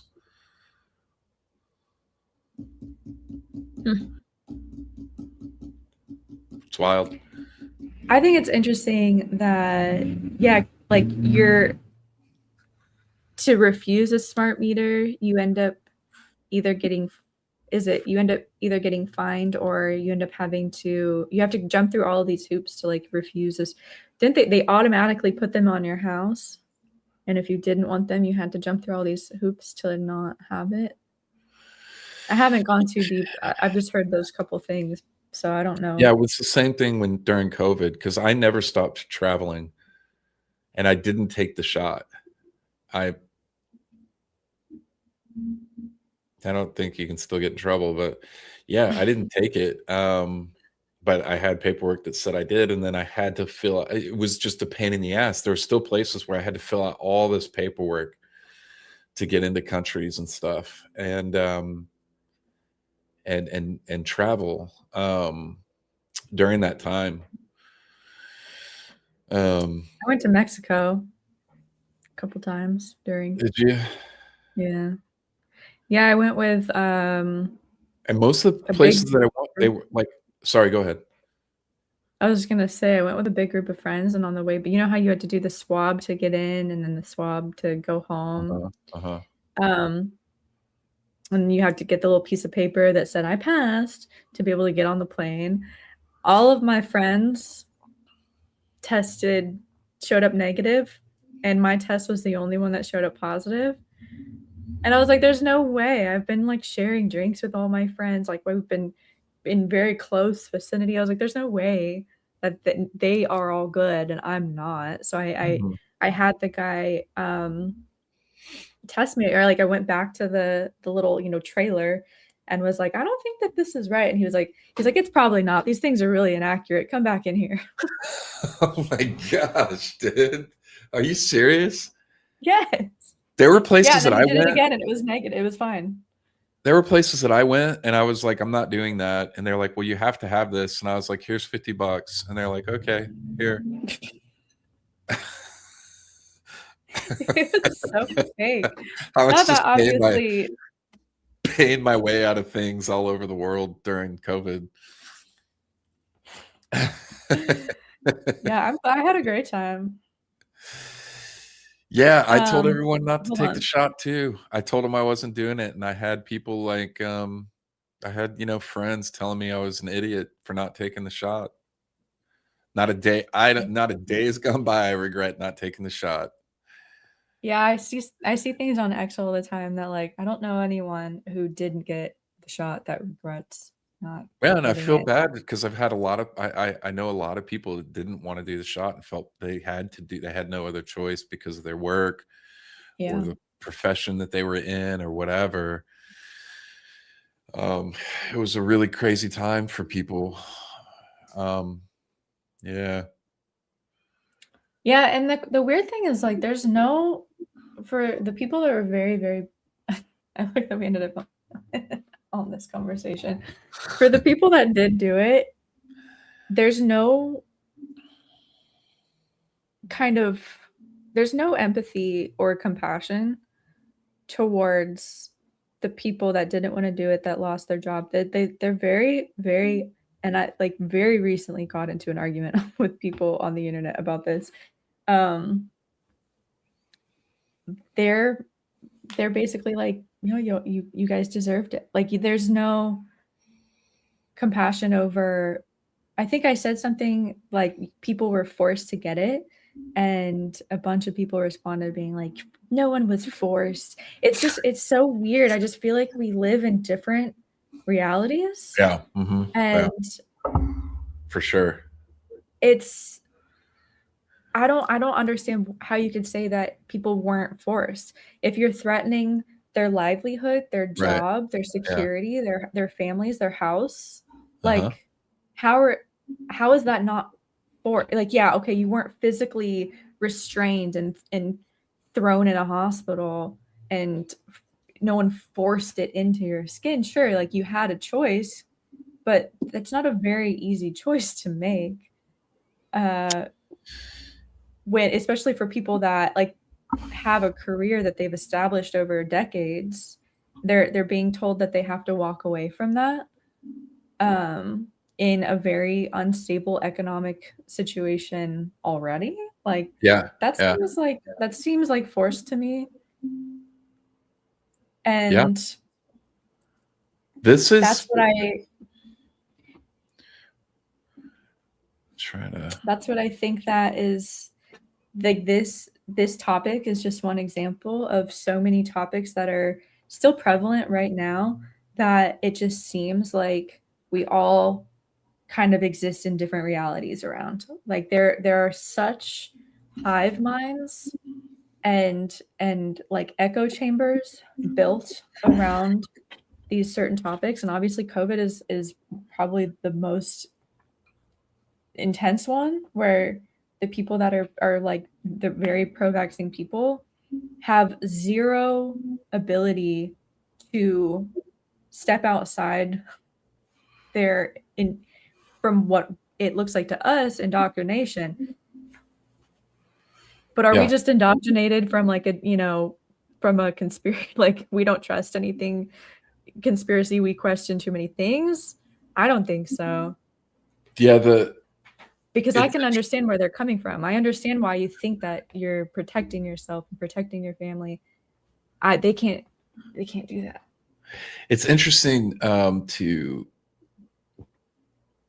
dive into how social media is affecting this divide between people and thoughts and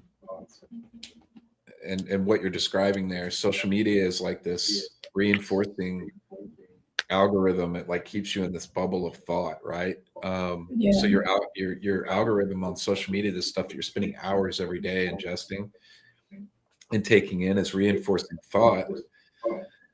And I don't think people kind of really understand how much of an effect it has on you emotionally, mentally, in all these different ways. And it's like really just, it can be hard to break that mold, especially if you still have this like idea of like trusting mainstream news and stuff. This was Jose Taco dropped this a minute ago. Serving in the military had a huge effect on my decision for the shot, because when I was in, when you go in, you go through, for me, I went down this hallway and it was just like I stepped up, shot, step up, shot. And I asked them before I went in, and I was like, I don't know, I was 19 or something, 20. I was like, what is this? And then just got yelled at and stuff. And at the time I was so young, I didn't really know kind of how to navigate that, like a grown man yelling in my face like that. And I didn't know what was going on. And you're just literally in a line being funneled into these things, but it always set wrong with me. I had like 6 shots or something per shoulder, just shot, step up, shot, step up, shot. And it always bothered me. And when I was getting out, I think I was like 2 weeks out from getting out of the military, and they were telling me I had to do an anthrax shot. I was like, yeah, I'm not doing that. And it was a big deal. And they were really pissed because when I said no, other guys said no. And so they separated me. They made me stop coming to formation and different things like that, and told me to just focus on my on ETS and like getting all my paperwork and everything done and turning all my gear in and shit that I had to do, and to not even show up to formation anymore after that. But I was like, I'm out of here in 2 weeks. I'm not doing an anthrax shot. Like, what are you talking about? And so that really set with me. I remembered that when they started pushing the COVID shot, I was like, yeah, nah, I'll just wait and see like what's going on. And when they started doing shots in parking lots for burgers and donuts, I was like, it's like, nah, I'm gonna pass. I'll pass on that. I just like why I just don't think the government would go to such great lengths to actually, give something away for free to protect us. Yeah, no, they don't do stuff. Obviously, it wasn't for free. They made a lot of money from our tax dollars. But... No, and then they were making money off of. They were paying hospitals per shot. Like, the hospitals were talking about here? That's what I mean. There's just so much evidence. There's so much evidence from the ways that hospitals were profiting from this. There's so much evidence from whistleblowers, actual nurses, people that worked in the hospitals, people that worked in the research labs that were whistleblowers talking about how inaccurate the research in the initial stages was, that there were injuries that weren't being reported. And no matter how many, I have a whole folder on my on like Instagram and X, like researchers and whistleblowers. Yeah. That, it doesn't matter how many of those videos that you show, the people that are still like just in that, I mean, really, for lack of a better word, like cult, like mind cult, it's they will refuse every single ounce of evidence that you show them because it's misinformation, it's fake, it's not real. Well, when what's being sold to me is fear-based, I immediately pump the brakes. When it's all fear-based and you're trying, so it's like I equated it. It was really easy for me to equate it to my experience in working in sales for so long. A lot of times it's like this pressure tactic in sales that a lot of guys would use to like make people feel like, oh, if you don't do the deal today, we're only doing it for today. If you don't jump on this deal today, it's going to be over tomorrow. This pressure, this pressure like type thing push. And that's what this fear, the whole thing, every commercial I saw, every news thing I saw, it was all just like this fear-based thing. You're going to die. You're going to be so sick. You're going to get debilitating sickness. You need to do it if you don't want your grandma to die. You need to, it was just all fear-based. None of it was like on the health benefits or explaining this new type of vaccine and like, or being transparent about any type of thing with it. So it was just like, it just, when things are being thrown at me that way, I've always had this tendency of being like, yeah, wait a minute. If it's too good to be true today, like if it's like now or never, like I don't make decisions like that. I'm going to sit there and think about it for a while, whatever it is. You do that. You're like, let me see every single option. Let me think about it for 2 weeks. And you're like, okay, well, I kind of wanted to finish this today. Yeah, you know what really, like, in this is where I wish that the, I trust the science people really considered that there are people with different lives that aren't them, that have like very lived experiences of being fucked over by doctors and being fucked over by the medical industry. I am one of those people. Yeah, I have had multiple autoimmune disorders since I was a teenager, like early teenager. And I have gone from doctor to doctor to doctor trying to, figure out how to heal myself. And what I learned by the time I was 20 is that conventional doctors aren't here to help me. They're here to make money. They're here to prescribe me things that are going to make them money. I actually had a dermatologist give me a medicine because I have vitiligo. So I have like the autoimmune disorder that attacks your skin pigment. And she gave me this this like cream to put on my skin that I remember asking her as like a 16-year-old, are there any side effects? No, you're totally good. Blah blah blah. So I used it for a couple weeks, and then I made the decision to Google on my own, are there side effects?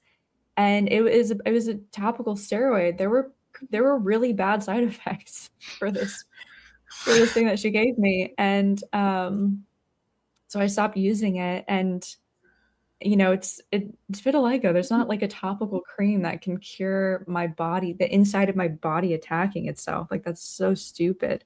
And she didn't tell me that. And so I learned from age like 20 and on that the only doctors I can actually trust are naturopathic doctors. But I haven't been to a conventional doctor in over like 12, 13 years. And like that alone, the way that I've been treated by by MDs trained in a conventional form is the reason I don't trust doctors telling me I need to get a vaccine for something. I've seen over and over and over again why they make decisions to make money, and they're not there to actually treat the root cause of issues. I get that vaccines are a different topic, but it's like there's no wonder that I, as an individual with those experiences, it's like that I have a distrust in that system. Yeah. And the people that just believe it with blindfolds on, I have not experienced a single person be able to listen to my story and my experiences and be like, that, oh, I understand why you would feel that way then.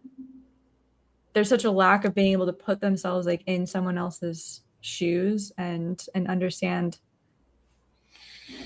that the mistrust and the skepticism is very, very valid and backed by lots of evidence. I had the same experience. I had injuries from the military, and the military put me on pain medicine, and that developed into an opiate addiction, hardcore, for years. And for a lot of people, yeah, and it to the point where they put me on, and I've done interviews on this. So I've done interviews. There's sobriety channels that I'm on sometimes doing interviews, talking about this experience. If you ever guys want to go check those out. There's one I just did a few weeks ago with my friend, Unveiling Addiction, and then Two Addicts and a Moron. I've gone on those shows and shared these stories. But yeah, they put me on Suboxone, which was horrible. Oh yeah. And then I tried to come off of that. I went in and I tried to talk to the doctor about like coming off of it and being sober without having to take this Suboxone for the rest of my life. And he told me that because I deviated from the plan that he had me on, that I was supposed to be on this for the rest of my life. And because I deviated from that plan, that he was cutting me off. And I was like, I'm running out of my medication today. That means I'll go into withdrawals today. And he said he didn't care, that was their policy, and he had to leave now because he was going on vacation. That's literally what he told me in the office. And I did. I went straight into withdrawals that day. I spent 3 weeks of horrible, horrible physical withdrawals from Suboxone. And then probably another month or two of like really uncomfortable withdrawals from that. And, but I was so stubborn and mad and angry that I kicked it. And then, I spent spent years, working that out. But it was honestly, it was it turned into the biggest blessing for me because I did get sober, turned my whole life around, quit my job, and started doing this. So to that doctor, Fuck you guys. fuck you, dude. Literally, dude, yeah, though. worst doctor I've ever. That guy shouldn't even be. Whatever, dude. He shouldn't even be allowed to practice. But that's the reality. There are thousands of that doctor. There are thousands of that doctor, and they are the ones that are deciding the science. Mm-hmm. And that's for me. That's 10 years ago. 2016 is when I started getting sober. And 8 years ago is when I started this channel. It took me 2 years of ups and downs of trying to get away from opiates and stuff. Yeah. You know what? I'm gonna go real hippie dress. The real medicine is food. Yes, VA doctor. Except you don't live in America, so your food's probably just already healthier than ours. But oh my God, you'll love this, Sammy. But especially for RA. I got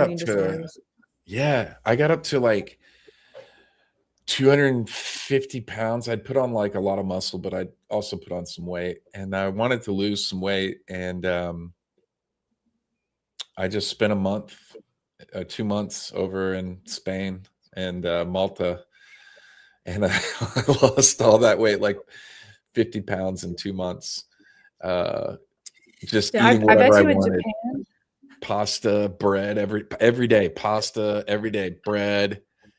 Just and then they don't put the chemicals on the stuff over there, like we do here. I bet you I wouldn't have a gluten allergy over there. I bet you could eat the bread over there. I bet you I could. Yeah, look at everyone in the comments. Like, I feel like we all have our own example or experience with these things, from autoimmune disorders to just issues and disorders that get pushed off by doctors. And I don't understand where the disconnect is for people to realize that it's because all of our food is being sprayed with so many chemicals and all the different types of vaccines and stuff that we're being injected with. Am I saying that vaccines don't have a purpose? No, but I am saying that we have gone from what's essential to what we started at the beginning of this, companies maximizing profit out of people and their experiences. And so you're taking stuff that might maybe there's a couple vaccines that you need on a regular basis or whatever, and we've taken it out to like 100 or whatever, right? Yeah. Like I had to get a tetanus shot when I was working with wild animals. That makes total sense. Rabies or tetanus? Tetanus. For working with animals? Maybe it was rabies. I don't remember. I had to get a vaccine specifically for working with wild animals. Might have been rabies. I don't remember. No. When was this? And where did they give you the shot? It was... What? I'm still on the nicotine. He said, you're on your Chinese mystery chemical liquids. I know, but I also use Note, which is amazing, the little packs. So I'm like doubled up on it. Note. I just got a vaccine at like a Walgreens. They just said that I had to do it. They didn't give it to me directly. Nicotine is so good though. I quit. I don't smoke or vape anymore, but when I'm around it, I'm gonna have to buy. I feel like I'm gonna have to buy a vape being around you in Japan. Dude. Otherwise, I have no self-control. Yeah, because I'll have like six of these on me in different flavors that are all brand new. I have like anywhere between 4 to 6 of these vapes in my bag at all times because I'm like, oh, what flavor do I want today? And same with these notes, which I love because these are perfect for flying on the airplane. That is the funny thing, though. You're like, I won't let the government inject me with mystery soup, but I will inhale it. But I'll inhale this Chinese mystery liquid. Oh yeah, I know. That's my vice is nicotine and caffeine. I mean, I'm just drinking straight coffee until like noon every day. No NOATS or NOAT. It's a European company based out of is it Switzerland? But those pouches are pretty clean, right? I mean, and nicotine on its own, Yeah, we so were that's just talking about this last night. Like nicotine it's not inherently bad for you. It well, has a lot of actually positive effects for your body. yeah, that's the whole thing with Note is they don't use tobacco, it's oats.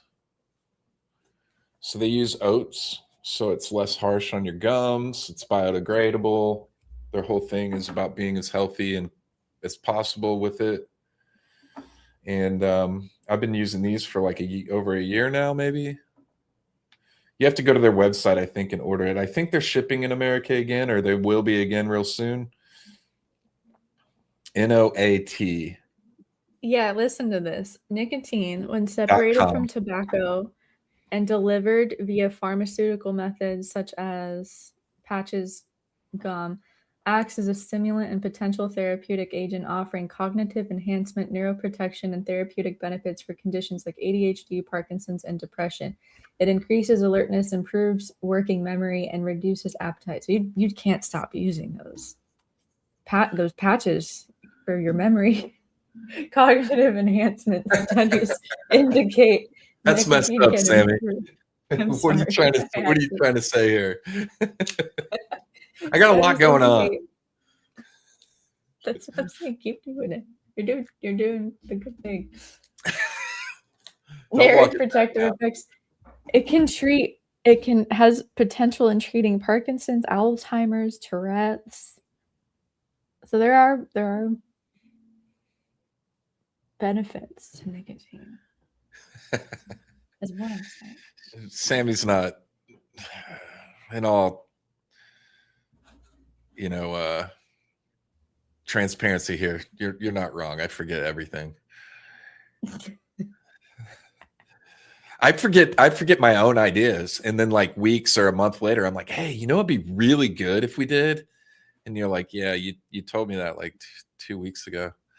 I'm like, oh yeah, I gotta write that down.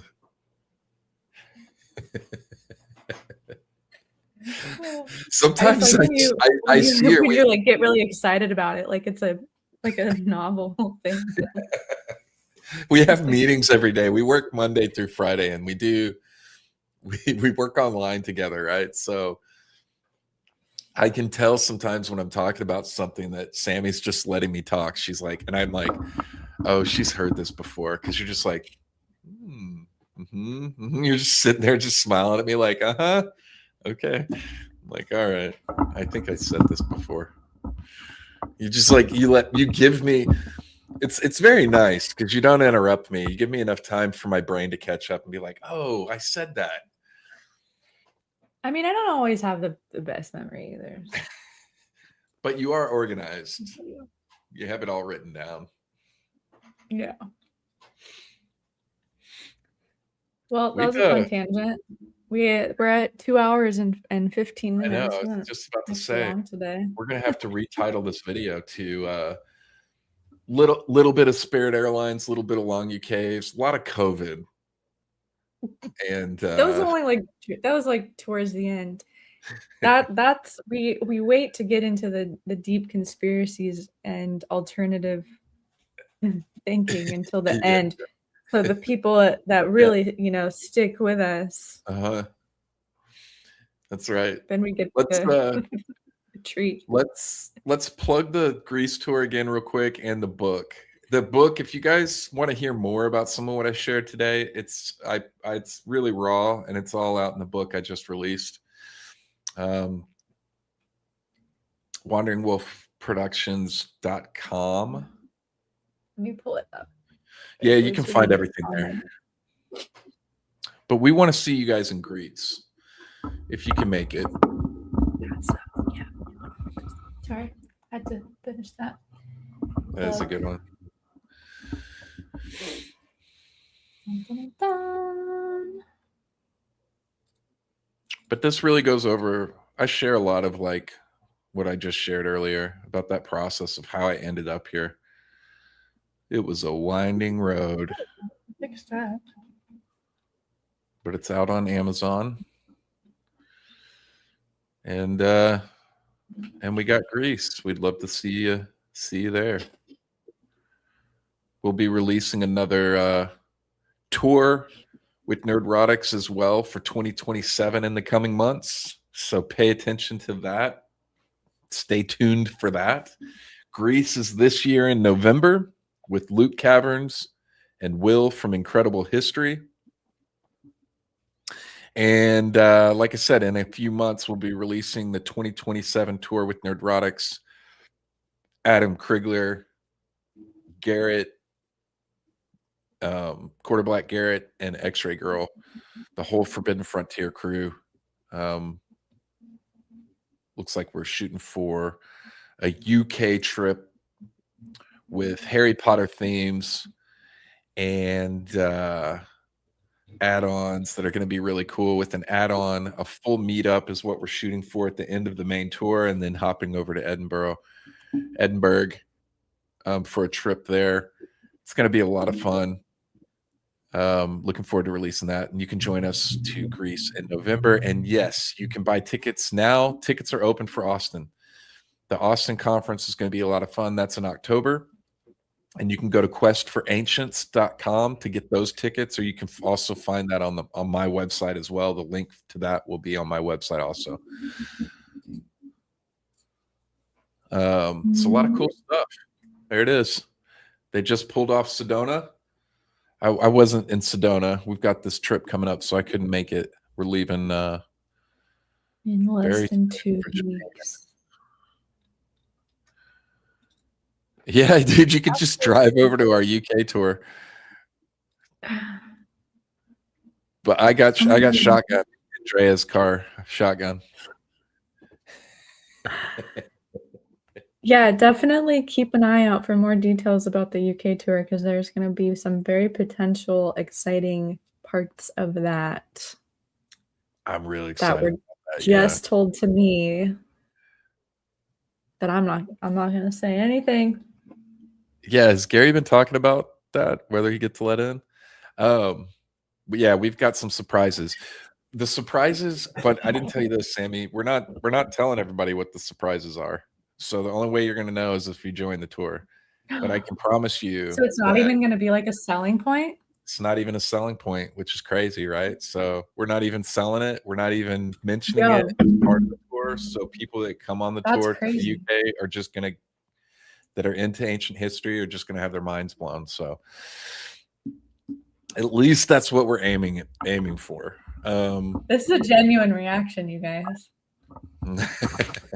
But we're not selling that as part of the tour at all. So wow. But yes, the Harry Potter tour. We're gonna have a whole Harry Potter themed portion that add on for the tour.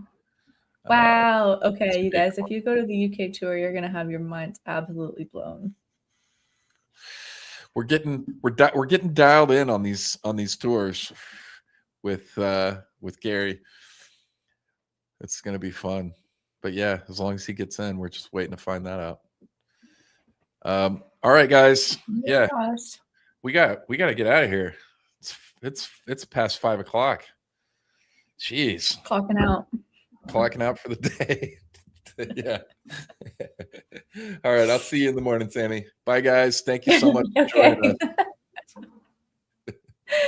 Bye, guys. We'll see you next week. Thank you for joining us. Let me get some nicotine. Bye-bye.